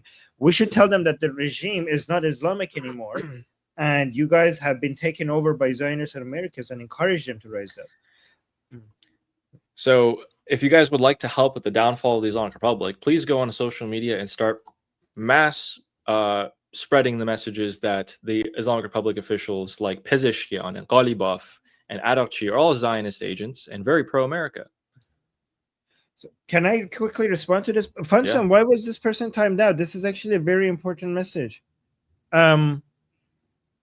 This is like, don't time out people like this, especially if they disagree with us. I would love them to be here on our channel. So I hope you're still here. somebody saying we will follow Islam. Somebody with the username we will follow Islam only is saying, I am a proud Muslim and I want to have a one-on-one discussion with you. How can I arrange a discussion? Email me at armin.navabi@gmail.com.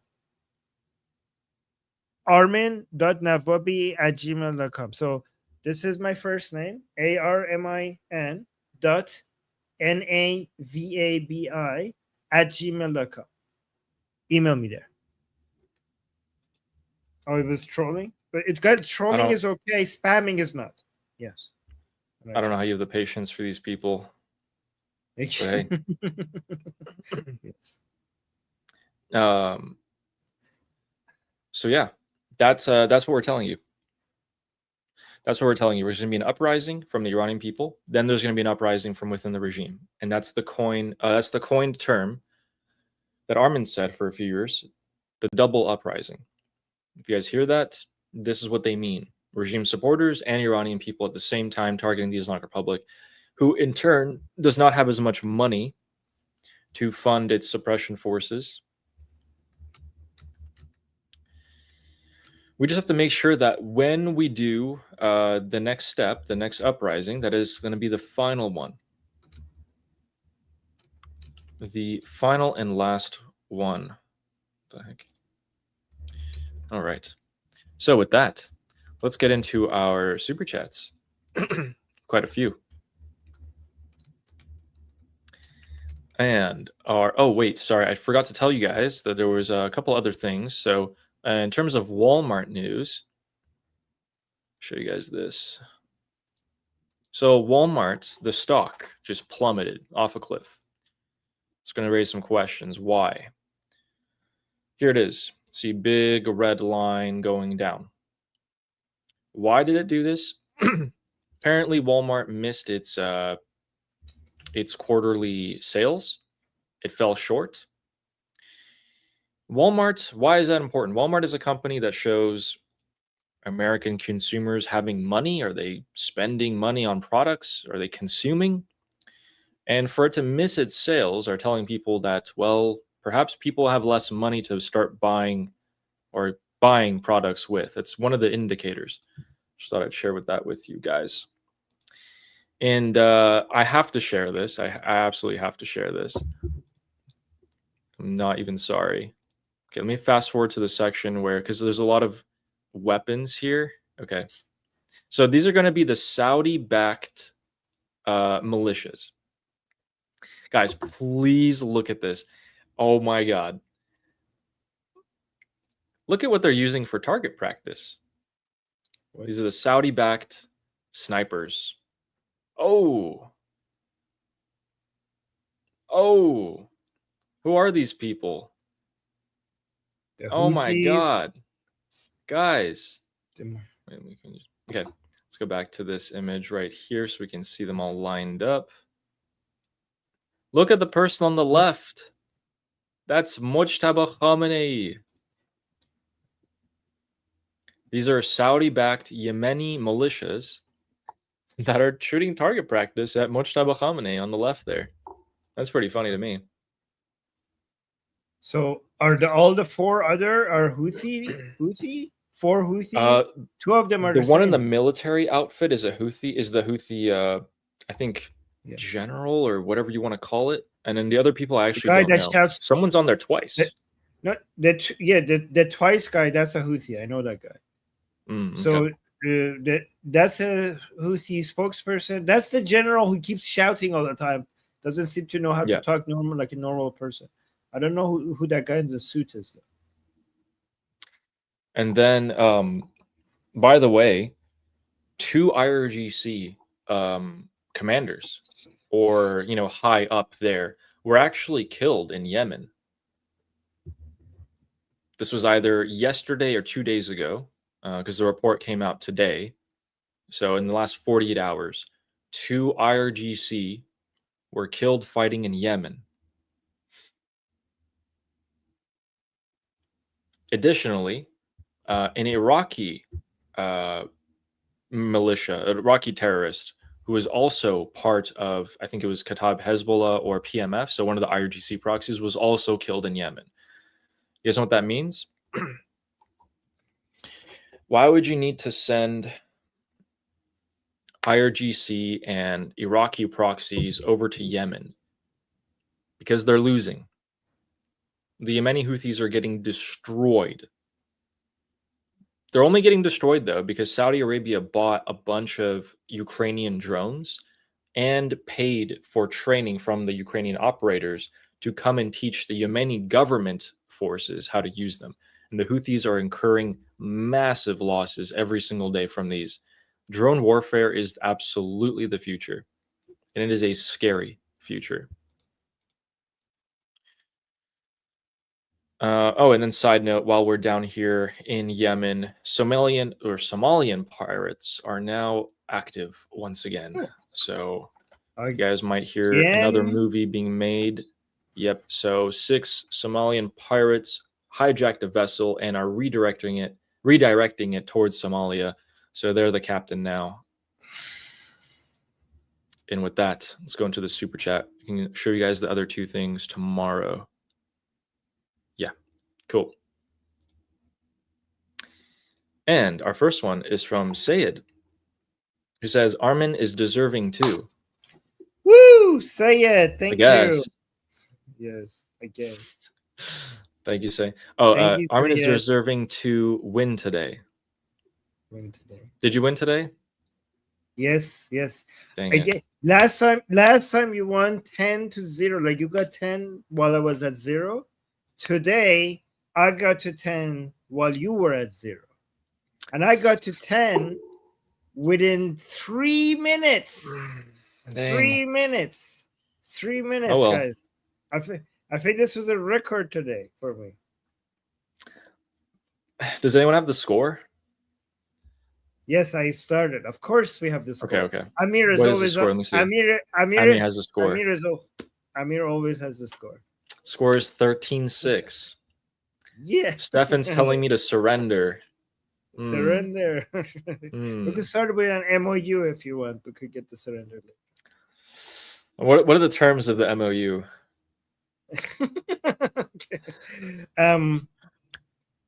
Free passage to the strait. Give me all your enriched uranium. Stop supporting your proxies. And yes, we could talk about that. And then in return, I'll get everything I could have ever wanted. I'll give you some corn. How about that? Oh, well.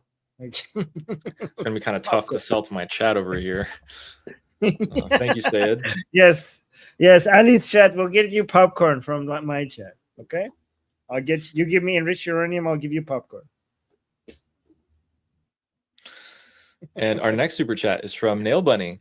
Says Armin should win. Nail Bunny. Yeah, but you say that every day, you know? Yes. Well, because she has my back every day. But I do agree with this super chat from Nail Bunny, who says, let's get Armin to 100,000 subscribers. Yes. And let's get guys, Ali. Let's get Ali. Oh, yeah. Thank you, guys. That's very sweet. And guys, let's get Ali to 10K before his birthday. Ooh. All the links to all the channels are in the description. We are 100. Nail Bunny never switches sides, okay? Never switches sides. She's always with me.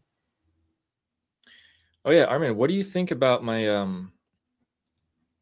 new profile picture? Is it better than the one before? Let me see. Yeah, I saw. Let me know. And thank you, Nail Bunny. The one with the face, right? Instead of the one with the black suit. I think your face needs to be more clear that it's you. Like, you know what I mean? Like a little bit more zoomed. Just like a simple, like a straight picture of your face. Yeah. Okay. Rather than something that looks from afar away. I don't have any pictures like that. I got to take one, I guess. Yeah. Okay. All right. Is it better than the one before, or should I change it back? No, it's better than before. Okay. And our next one is from Sayed. Saying, great job, Armin and Ali. Thank you. Yes. Thank you, Sayed. Sayed has our back. Heck Are you still here, Sayed? Hope so. Thank you, Sayed, for the super chat. Thank you. And our next one is from Black Cat, who says W. Black Cat. Yep. Black Cat is W. a new, like major supporter. Thank you, Black Cat. Thank you. Thank you. And Trish Hawks, thank you for the jewels. Appreciate that. Ooh, thank you. See. And oh my God, what? Rod is saying, Ali, when is the last time you've been out in the sun? I've seen corpses with more color on their face. Take a couple days off and lay on the beach. Javid Shah. Someone earlier said that I'm whiter than Queen Elizabeth. I wasn't always this way, okay? I haven't seen the sun in like 8 months.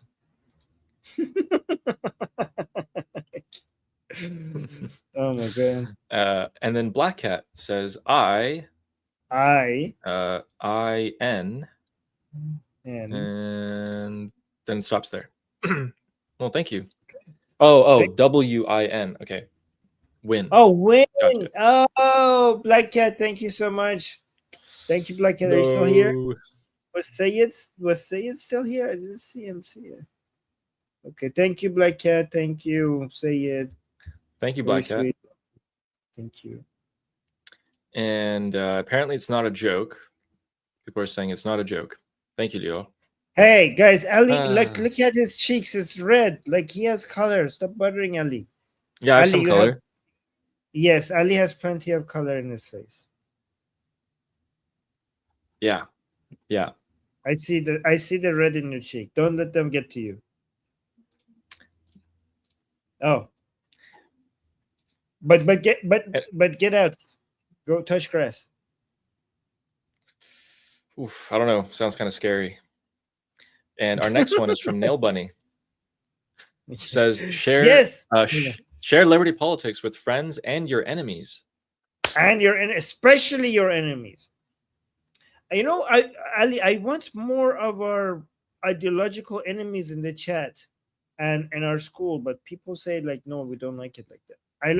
I want our chat to be filled with Muslims and communists. I like there to be a fight in the chat, but people, I don't know, people here are like, no, Armin, we don't like that. Do you guys not like that? I don't know. Up to you guys. I want jihadis and commies in the chat fighting over all of the stuff that we're saying. It would make it so much more exciting. But some of you guys are like, nope. See, Aryan in the chat saying that would be amazing. Yes. Yes. Thank you, No Bunny. Yes. Appreciate that. And now I'm getting told. Where'd it go? Yes. Now I'm getting told to put on some makeup. Makeup would help. Absolutely. No, you're absolutely right. Yep. Our next one is from Sayed, who says, let's go to the confetti. You did it. You did it in like you did 2 it, to 3 Sayed. minutes. Yeah. Thank you, Sayed. 3 minutes. Thank you, Sayed. 3 minutes and 40 seconds. Dang. Dang. And Nail Bunny says time. I think that was in addition to a couple other things. Yes. Thank you, Nail Bunny. Armin needs to. She was saying Armin needs to win this time. Like that. Come on, Nail Bunny. I'm kidding. Thank you guys for the super chat so far. Thank you. And Fun Sun with the super chat says, don't forget to like the stream. Yeah, guys, please like and subscribe. It really does help us. Thank you. And thank you so much, Fun Sun. Fun Sun has been guys, other admins, you agree with me, right? Fun Sun has been such a great addition to our admin team, right? I think all the admins agree. Which is amazing.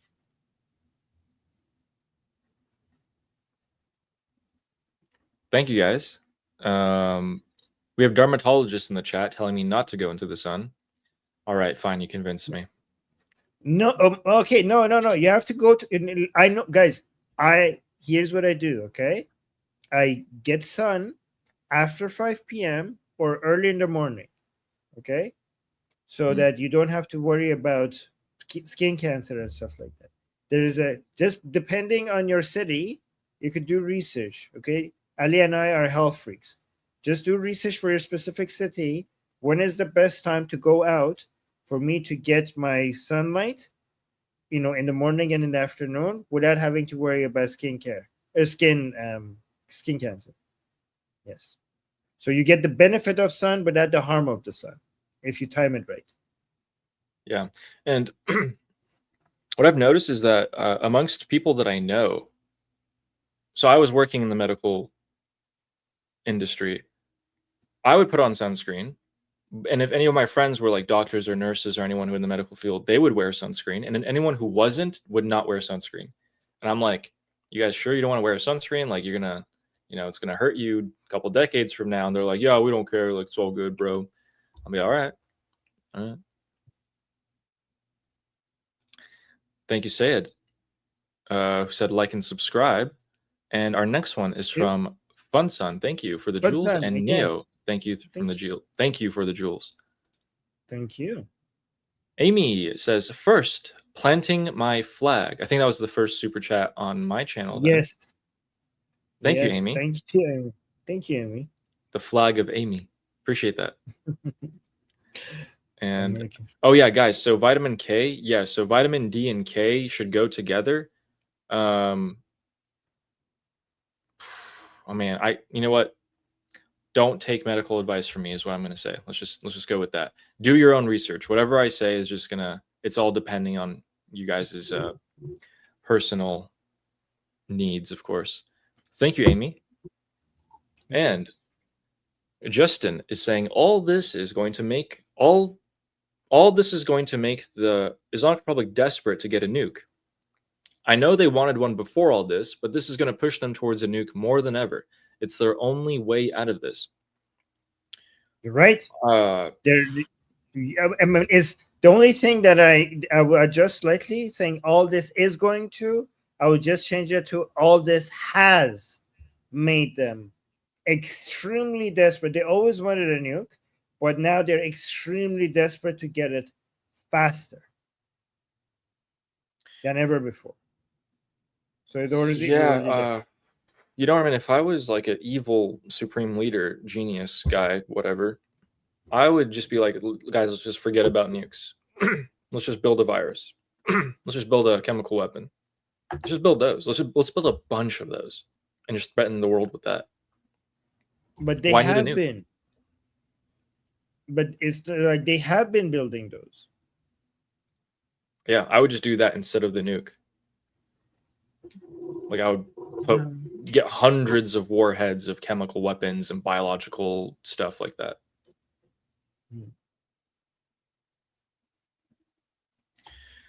My point is, Justin, doesn't matter if you wipe Pickaxe Mountain off the face of the earth. They'll never stop going for a weapon of mass destruction. You have to conduct regime change. Otherwise, you will have a catastrophe. But thank you for the super chat, and you're absolutely correct. Thank you. We're glad that you think that as well. And our next super chat is from Bill Kennedy. Oh, yeah. Wait. Nil Bunny has their back. We have to be careful. Ali was analyzing the perspective of an evil terroristic regime. Ali is not in favor of building biological weapons. He was just giving the perspective of the Islamic Republic. This channel is officially against creating biological weapons. Biological weapons are bad. All right, there we go. Yeah. Kids, don't make biological weapons. Okay, we're safe. Thank you. Some people are saying I look way too young. Guys, I'm 26. I graduated college at 21. I was working in corporate for like 5 years in the medical industry as a scientist, as a heart scientist for cardiology and so structural heart and electrophysiology. So I would get sent to hospitals to teach doctors and teams on how to conduct surgery with our specific heart device. And then I would have to test it for years, build it for years, so engineering, and then all of that, and a lot of operating rooms. So, yeah. I'm not saying it out of like nothing. I'm not pulling it out of my butt. And our next one is from Bill Kennedy. who says, when will the United States respond to the IRGC attacks? Airport rail.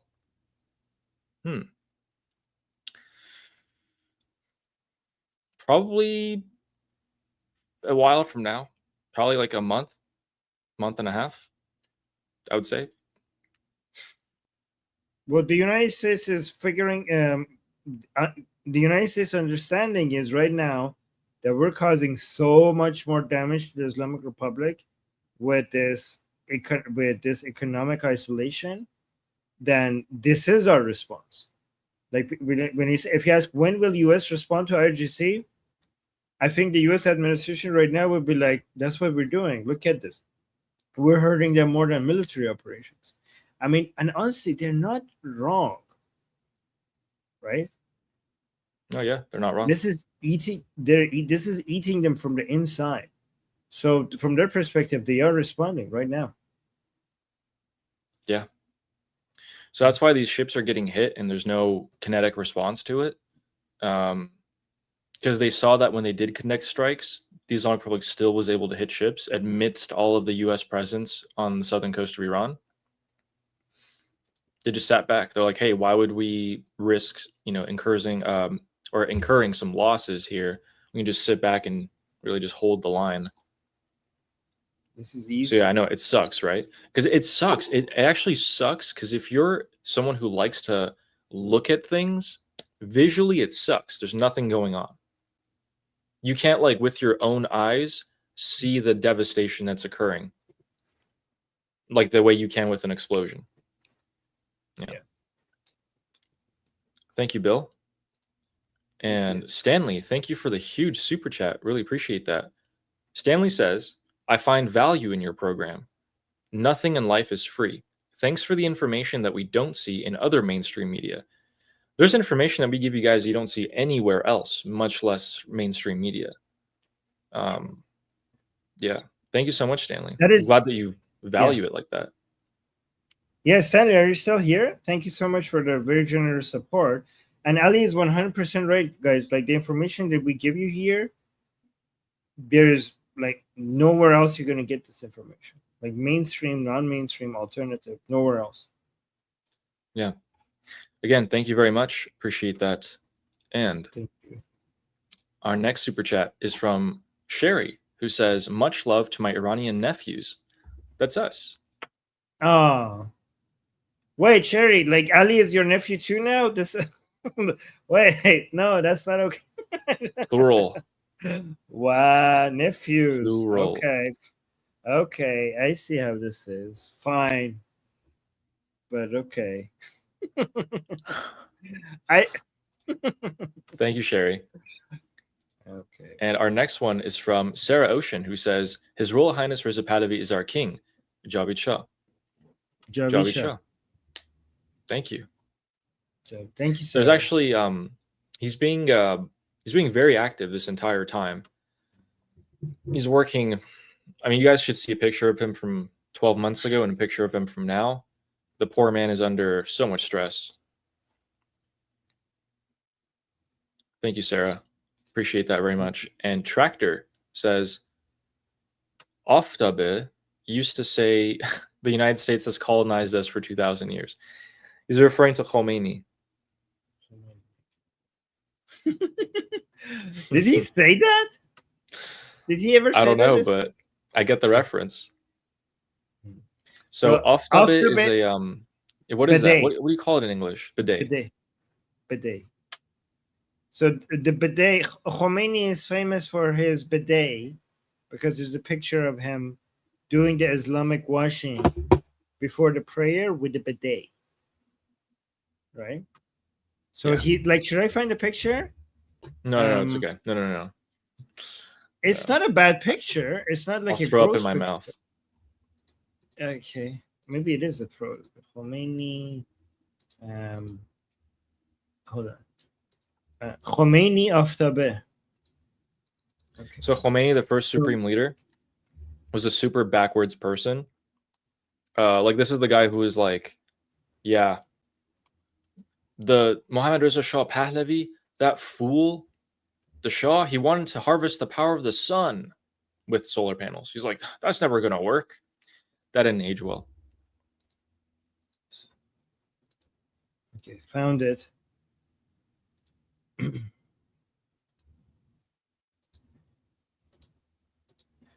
Okay, so this is God, him. such a backwards picture, man.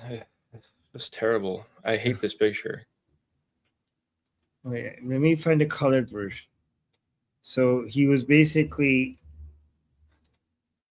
okay. I think it's like this one. Yeah. So he was basically about to pray, and there was this bidet over. Okay, here's about to pray. There's a bidet with water. So he's doing the wuzu, the Islamic washing, before the prayer with the bidet. So a lot of people Gross. use the bidet as a symbol of Khomeini. Yeah. Let me see what's it. This is Trash. This is what. Wait, let me show you. This is what it looks like. See. This is an aftabe. Bidet. Yep. Thank you, Tractor. Interesting that you know that. And our next super chat is from Amusina Jun saying, you can't see me. Why, I see your flag. Nice flag. And thank you. Thank you. Thank you for the super chat. And Sherry says, love from the Michigan auntie. Yay, Michigan. Thank you, Sherry. Thank you. Appreciate you. The nephews. Michigan. We have a Florida auntie and Michigan. Yeah. Thank you, Sherry. And our next one is from CJ. Says, Trump is going with what works. Cripple economically and blockade. I doubt there will be a big military incursion again. Other groups must step up. I don't think other groups are going to step up. It's going to be, I think at some the way point, I see it right now, it's very unlikely. Right now. Right now. Yeah, but there will be a military incursion at some point. Oh, yeah, 100%. Yeah. Don't worry about that, CJ. There will be. And right now, the Americans are trying to not do a military, kinetic military operations, but the Islamic Republic is trying to force their hand to start with. Yeah. Trying to. But you're right. He is going with what works. Low risk, high reward, use time. He's got a couple months here. He's going to work with it. And thank you, CJ, for the super chat. Our next one is from Fizz Endrasist, is saying, I'm feeling more optimistic, cautiously. Yeah, so are we. So are we. I mean, yeah, especially if you keep paying attention to the media and the posts on the Islamic Republic side, then you get more optimistic because they're hurting bad. When the difficult part, sorry, you go. No, the difficult part is that the Iranian people are suffering badly. But at least they have the hope that the end of this hardship is the fall of the Islamic Republic. If you guys could remember one thing, please, it would be that if an Iranian or someone tells you, oh man, hey, Fizz, I feel kind of hopeless about Iran. Your best answer is, that's okay, but just know that supporters of the Islamic Republic are feeling even more hopeless. The Islamic Republic feels way more hopeless than you do. They're in a way worse spot. And thank you for the super chat. Our next one is from Sarah Ocean, who says, confetti, stitches, love to all our allies. Read that. Read the super chat, Ali. No, I already read it. Thank you, Sarah. Appreciate that. We're gonna get a good guest on Tuesday. We can't have him watching any of our streams and thinking that we're You're right. Thank you so much, Sarah. Love to all our allies. Thank you. Sarah's like lol. Our next super chat is from Fenestros, saying, "Nice shirt, deserves some confetti." Oh, me? The traitor. The traitor says I have a nice shirt, but then calls me a prude. Yes. Okay. Thanks. Appreciate that. He is a prude though. No, but what I said you would never switch sides on me. Fine stars, but you did. But it's okay. I'll allow it. I'll allow it. Yep. Yes. Thank Look you for at the look super at chat. this. Look, wait. Look at this. Look at this. You got Ali confetti, and instead of him being grateful, he's highlighting a comment of you calling him prude. Instead of saying, "Well, thank you so much. Thank you for getting me to confetti." See how ungrateful he is? This is what you get for switching sides. This is what you get for switching sides. Enjoy. I'm always grateful. Ah. Finestras. And you're still on the other side. I don't know why. But Finestras says, there we I'm go. returning to Armin. There you go. That's how you would. Oh, see, he's happy. Look at this. Look at this. Never go in a shot ever again. Did you see that? He's like, whew, he's happy that you're leaving. Wow. So ungrateful. Thank Do you. not Thank even you. visit his Oh, I'm getting attacked on all fronts. Look at this. Eric is saying Armin is doing this out of love. Ali is doing this for the money. True. You what? got me, guys. I'm doing it for the money. That's my only motivation here. Yes, Anyway, that's thank why you, he's so ungrateful. Finestras. That's why he's so ungrateful and sending Yeah, people true. back. You got me all figured out. And our next super chat is from Justin saying, so we're watching Sopranos? I don't even think, like, the Sopranos, at least for a couple seasons, were good at managing their mafia. The Islamic Republic has never been good at managing their mafia. The Thank you, Sopranos Justin. is entertaining, I think. True. True. And you end up watching the show. After the show, you end up with like that accent as well for a bit. So thank you, Justin, for the super chat. Thank you. And our next one is from Nail Bunny. Says, not all orcs burn down the Shire. This is a Lord of the Rings reference.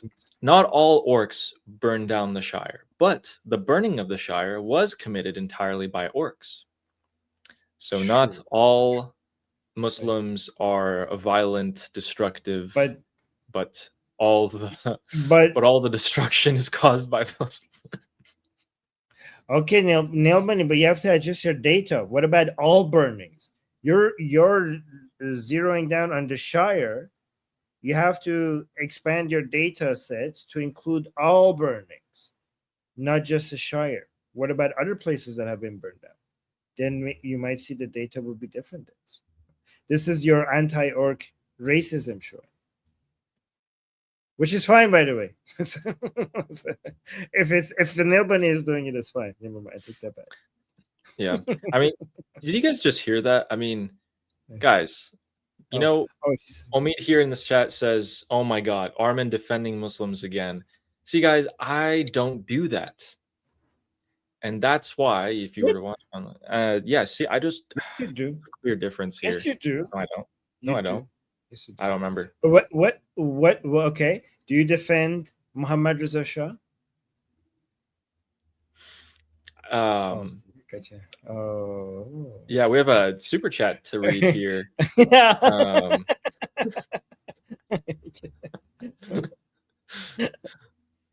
Oh, look, now Finestras is acting as a double agent.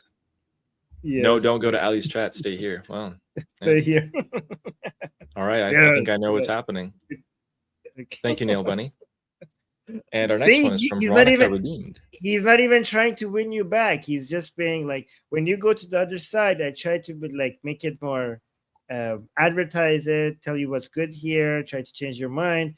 But when you leave him, he just throws you out like garbage, like you were nowhere, not even worth it. See? Stay here.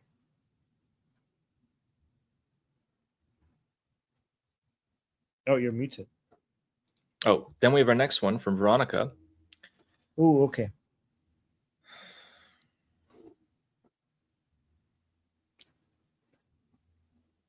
Wait there, what? That Ruhe Jonaman? Mimani? That Ruho. That Ruho Jonaman. Vatan? Oh, you read it. It's going to take me a bit. در روح و جان من میمانی ای وطن به زیر پا فتان no. I don't know that part که بحر تو نلرزد شرح تو نلرزد شرح این عاشقی ننشیند در سخن که به هر عشق بالای تو همه جهان نریزد. Okay, so let me go back. به زیر پا افتادن که به هر تو نلرزد شرح این عاشقی ننشیند در سخن که به هر عشق و بالای تو همه جهان نریزد نیرزد. I don't know. آهنگ از محمد نوری. So I had a hard time reading some parts of this, but I think I got the gist of it. So he's saying, in my spirit and my life, you will stay, Mimani ey vatan, you will be in my, you will stay, my nation will stay in my spirit and in my life. You will fall. I don't know. I don't understand that part. So there is no way to express this love with words. And I think that the love for you is so strong that it will affect the entire world. Something, yeah. Sorry if I got that wrong, but this is a song by Muhammad Noori. This is a bit more poetic, so I had a hard time reading this one. But yeah, but I think I got the gist of it. Thank you, Veronica. Thank you, Veronica. Okay, so Looks like so it wasn't just she me. likes Muhammad Noori. GTA is saying that I didn't understand two parts of it. So so other Iranians were struggling as well with this one. So that's, yeah. Gotcha. Thank you, Veronica. Appreciate that. Thank Thank you you. for the super chats like that. And our next one is from Mark of Reality, who says the Iran war is not going to have any effect on the midterms. It will still be going on after them. Turnout is the only factor in the midterms. We'll see. Yeah. So it's interesting. Yeah, and I heard a lot of people say that, and I also heard some other people saying that if the war escalates, it will have an impact because it will impact the turnouts. So again, I know, like, I see some people having your analysis, but there are other people who are saying, like, if they escalate before the midterms and if it impacts fuel prices a lot, then it will impact turnout because, people would be more encouraged to come and turn out against either, the Republicans, or they will be discouraged to come vote for the Republicans. So it will have an impact on the turnout. Again, I'm not saying that's the case, but that's what some people say. Thank you, Mark Reality. Again, we'll come back to you if that turns out to be true. And our next one is from Mir Schreiber, who says Apollo Gold Gas Company. Apollo Gold.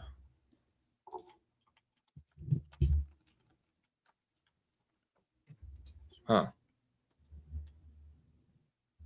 Oh, like about the gas leaks? What does Apollo Gold mean? I don't know. I'm not sure. You're gonna have to tell us, Mir Schreiber. But thank you for the super chat. Thank you. And our next one is from Spaghetti, who says Pahlavi barmigarde. Pahlavi barmigarde. Pahlavi barmigarde. 100%. Thank you, Spaghetti. Appreciate that. Thank you. Beautiful super chat. And our next one is from Ryan Graham, who says, don't want Ali to think I hate him, deadpan or not. Was that? Oh, thank you. Thank you. Deadpan or not. Yeah, wow. Thank you. Interesting. Guys, my deadpan? Thank you, Ryan Graham. And our next one is from Lil Beeson. Thank you for the jewels. Thank you. Okay, yeah, everyone's saying I'm deadpan. Okay.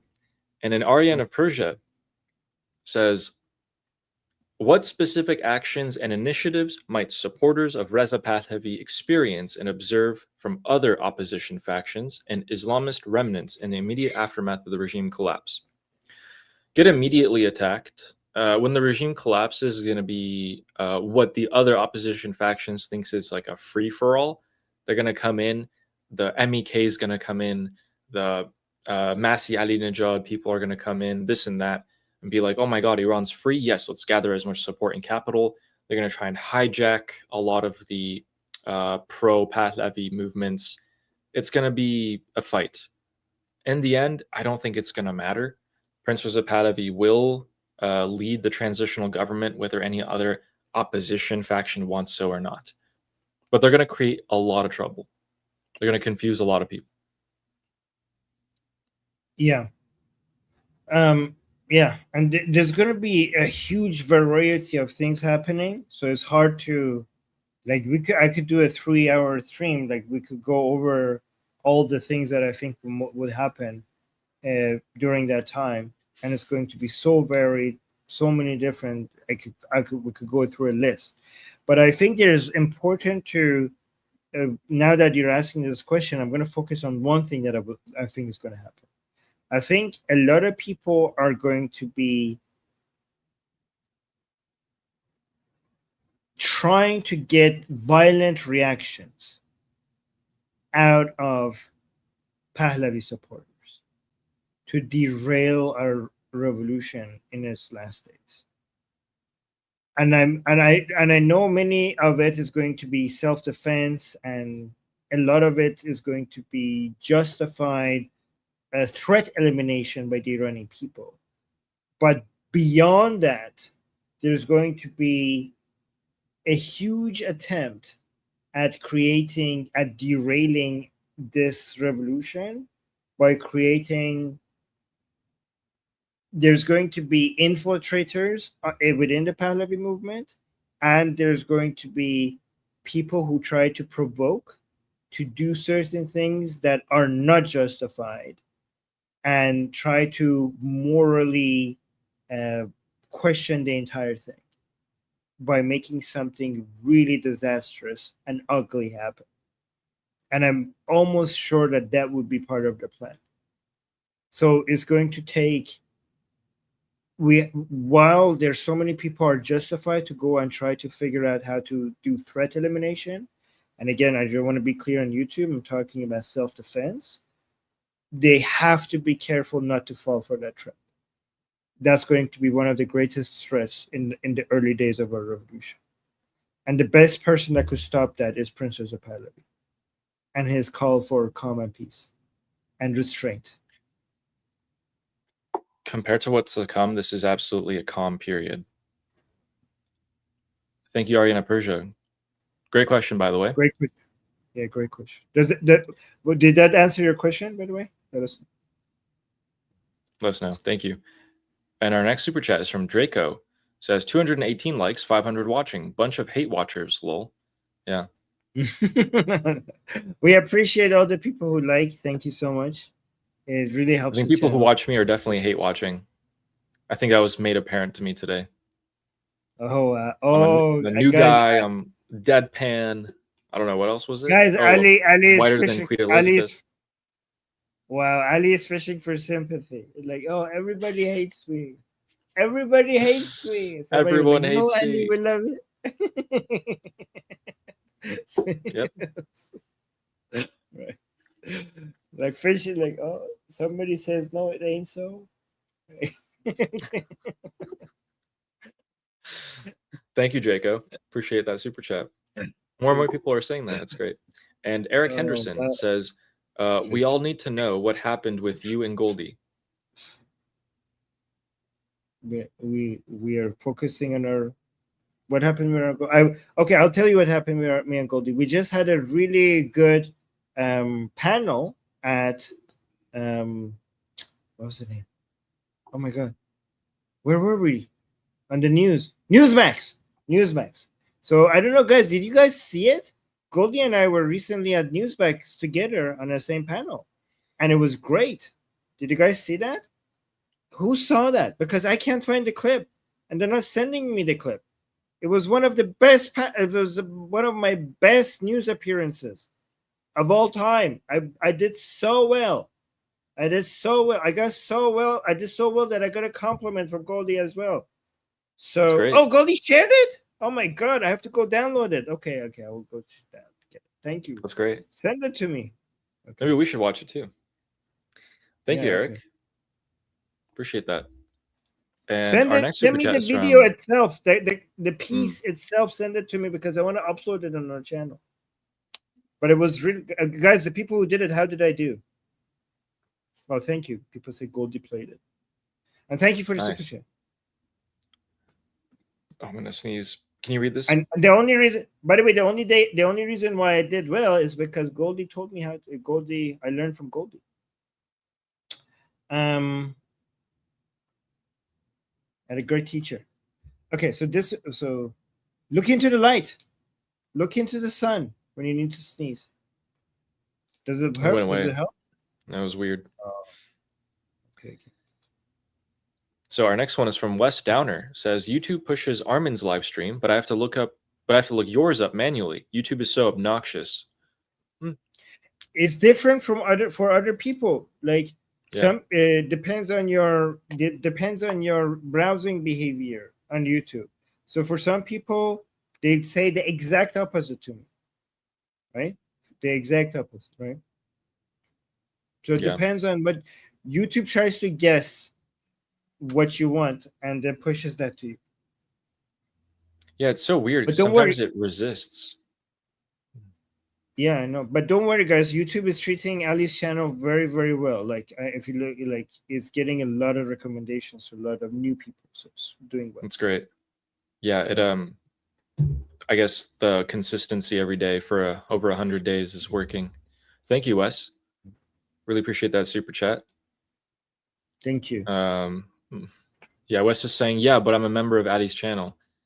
I don't know. It's really just YouTube, really. Well, hopefully it fixes it soon. It fixes it. and- What do you fix? What, recommending my channel? Wow. He says like YouTube recommends Armin's channel. I'm like, oh, Ali's like, I hope YouTube fixes that problem. Wow. Okay. Yeah, that's Wow. Oh, that's wow. Okay. this is a problem. Look at me, YouTube. guys. How Look could how you? YouTube. look how benevolent I am. Like, oh, it's great. YouTube is treating Ali's channel good. I'm happy. And then he says, like, yeah, it's a problem. We need they should only recommend only my channel, not Armin's at all. YouTube, how could you do this? That's such a problem.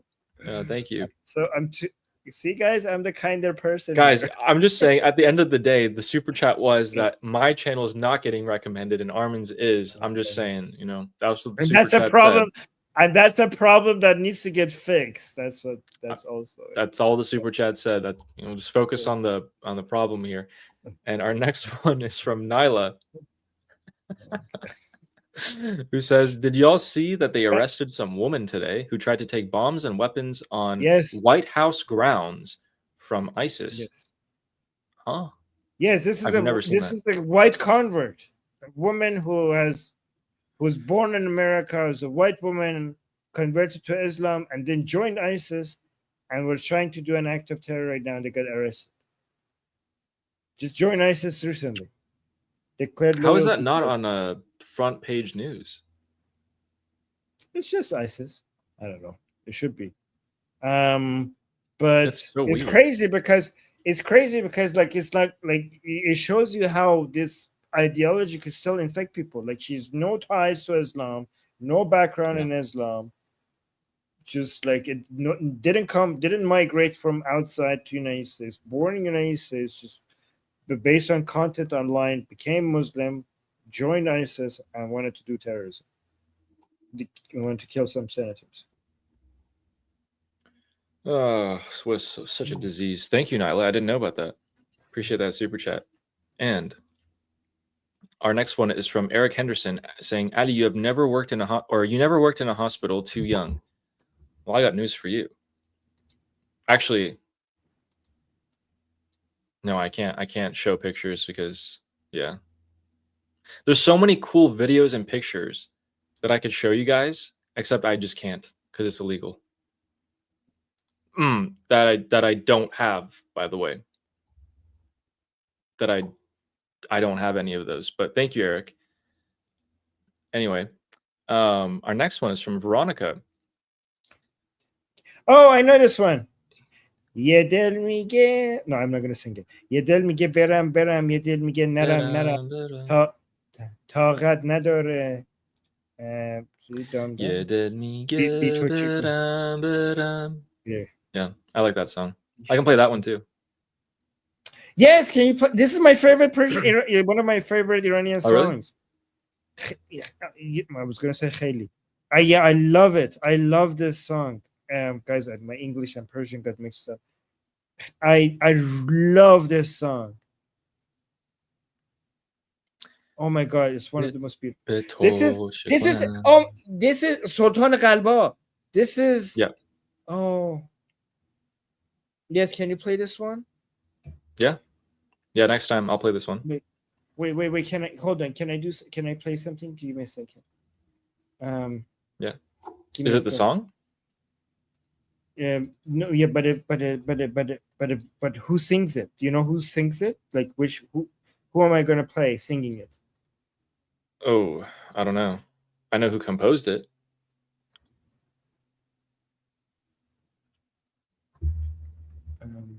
Okay, you read the next super chat. I will bring it. Okay, bring it back. And our next one is from Amu Sinojun saying Shelang or Aftabe. I kind of like Shelang more personally. Hey, as long as you're getting clean, right? So guys, there's two bidet options. There's like the handheld can version of the bidet, and then there's like the one attached to the wall where just like it's a hose type. Yeah, I prefer the hose type. Who uses the non-hose anymore? Does anybody even use it anymore? I don't know. I mean, I don't know. I never asked. It's a good question. Okay. Thank you. Yeah, but Shelang all the way for it. Yeah, Shelang. And our next one is from Cristiano Ronaldo, who says, "What do you make of Ghalibaf's visit to Iraq?" What I make of it is two things. One, he's gonna talk to al-Zaidi, the prime minister of Iraq, or he did, and he told him, "Listen, buddy, you got to tone it down, okay? Please don't go after the proxies, okay? Don't go after the proxies." And then the second thing is he would meet with the heads of the terrorist militias in Iraq, and he'll tell them that, "Listen, man, there might be a time where we need you guys to come into Iran and kill more Iranians." He's going to tell them that. And he's going to tell them to keep resisting against the Iraqi government, to fight to the end. Other than those things, probably money, smuggling, laundering stuff. Yeah. Those are the four objectives. Yes, exactly. He's trying to make sure that he's trying to warn the Iraqis that we still have influence here, and there will be consequences. There will be consequences. We don't know what, but there will be. Thank you, Cristiano. And our next super chat is from Wes Downer, who says, "Do you want any plums or tomatoes? My crop this year will depress international markets." Dang, that's going to be a lot of plums and tomatoes. Sure.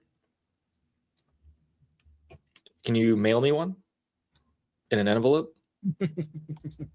Yeah. Like a slice. And thank you, Wes. And wait, what are you going to do with all of that, by the way? And thank you for the super chat. And D.W. Bush says, "Ali, I just saw your new photo. At first, I thought it was a photo of Luigi Mangione." Wait, what? Let me try to put this side by side here. Okay, I found the song finally. Yeah, I kind of see it. Not like too much, but I can see it. Yeah. Huh. I guess I should just do a straight on photo. I should just do that. I'll just go get somewhere. Yeah, you know what? Take my picture. Like the profile picture. Yeah, like of that. him. I should get that done. Well, let me know where you went. Yes. No, don't. He's gonna dox you. Okay. Thank you, D.W. All right, guys. So the song that we got a super chat about was Sultan Qalba, which Ali is going to play with his santur for us one day. And it's a beautiful, beautiful song. Like the best song. And I'm going to play somebody singing it. Tell me in the chat who am I going to show singing it? Anybody knows? Ali, do you know who I'm going to play? Who I'm going to show? Oh, you already see it. Yeah, I'm not going to say anything. Okay. Don't say anything. Anybody know who I'm going to play? Sultan Qalba? Somebody saying RF. No.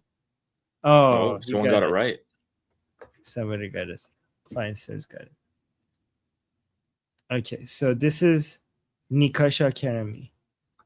So this is the song that Veronica was just writing for us in the chat.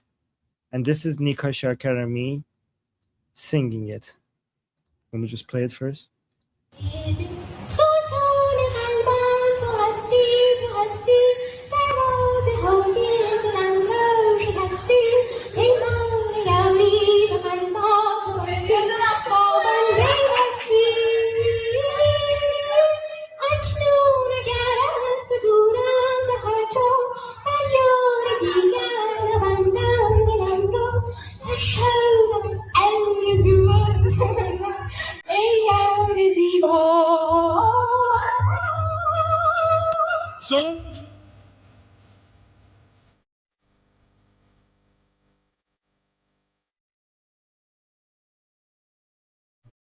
Yeah, so she is one of our.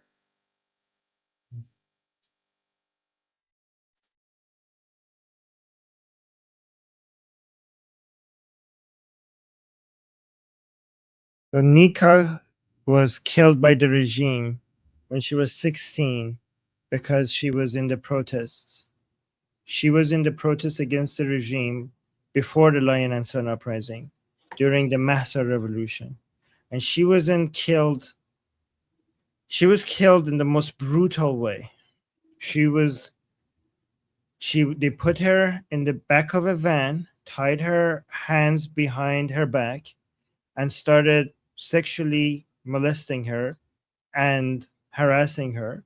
And she, with her hands tied behind her back, 16-year-old girl, against 3 men, 3 Basiji men, fought back so hard that they started beating her with a baton over and over again until she died.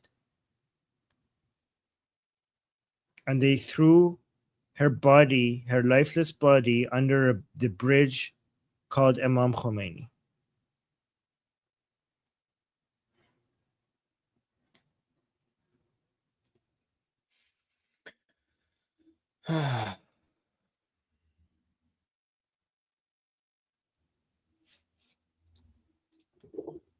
There it is. Thank you, Jewish Samantha. She was born October 2nd, 2005, and killed on September 20th, 2022, 16 years old. One of thousands of children.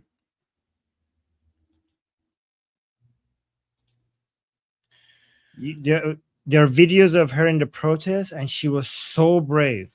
Like, she was at the front line. She was charging. She was at the top of this garbage can holding some. She was like, she wasn't just participating. She was like leading. Yeah. That's why they targeted her. You know, like, the only thing I can sum this up as is the people that we Iranians were before January 8th is very different than who we are today. Pre and post January 8th, completely different people, completely different views. Yeah, that's all I can say. So every time I hear the song Sultana Qalba, I think of her because she was singing it. Anyways. Thanks for showing that. All right, let's continue. We only have a few left here. Our next one is from Mir Schreiber, who says Apollo Gold equals the pagers company that Mossad infiltrated. Oh. Yes. Oh my God. There should be a movie about this. Oh, I didn't know the name of the company. Years ahead of time, Israel, I don't like the operations. Ali, have you looked into the details? I don't remember the details. So But I'm guessing they created a company and then built it up, made it look legit, produced thousands of pagers, and then they had customers for years. They were operating as a company with legit customers for years, preparing and created the conditions so that at one point Hezbollah would come buy their pagers. But they had everything set up to be a legit company. It's pretty cool. With actual customers. So did they buy out the company, or did they create this from the beginning?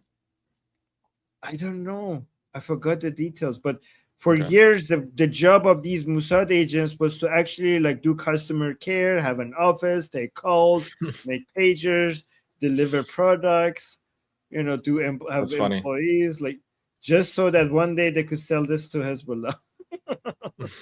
It's crazy. Thank you, Mir Schreiber. I didn't know that was the name. Yeah. Appreciate that. Yeah, there really should be a movie. There should be so many movies. There will be so many movies, guys.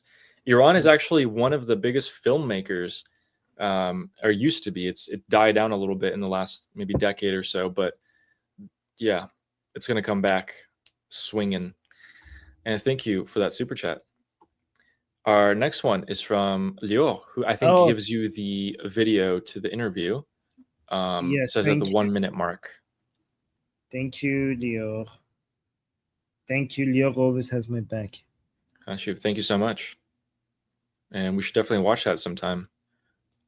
Thank you for the super chat. Our next one is from Amy, who says, sung to tune of I want a hippopotamus for Christmas.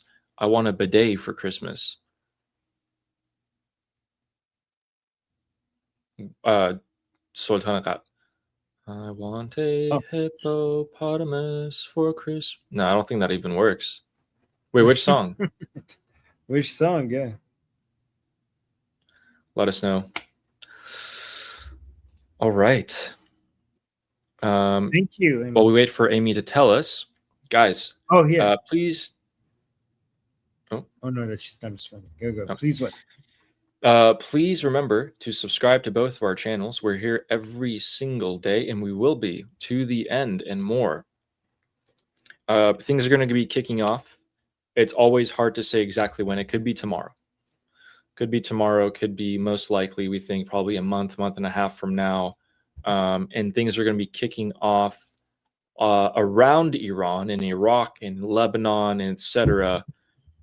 sooner than that. So Amy says, I will sing it tomorrow on call. Okay. Gotcha. Oh. So it's great. With that, guys. Okay, guys, make sure you subscribe to Ali Samani and Liberty Politics, and also like the stream on both channels, and appreciate you guys that you have liked the people who have already liked. Thank you so much. That really helps us out. And we'll see you guys same time tomorrow. Don't forget our discussion group. The link is in the description. The link is in the QR code at the top left. We have group calls there every day. I'm there. Ali is there. And we'll see you guys same time tomorrow. And until then, I'm Israel Chai. Slava Ukrainian. Slava Ukrainian. Cuba Libre. Taiwan Jiao. Long live America. Long live America. Javid Shah. Javid Shah. Iran. Iran.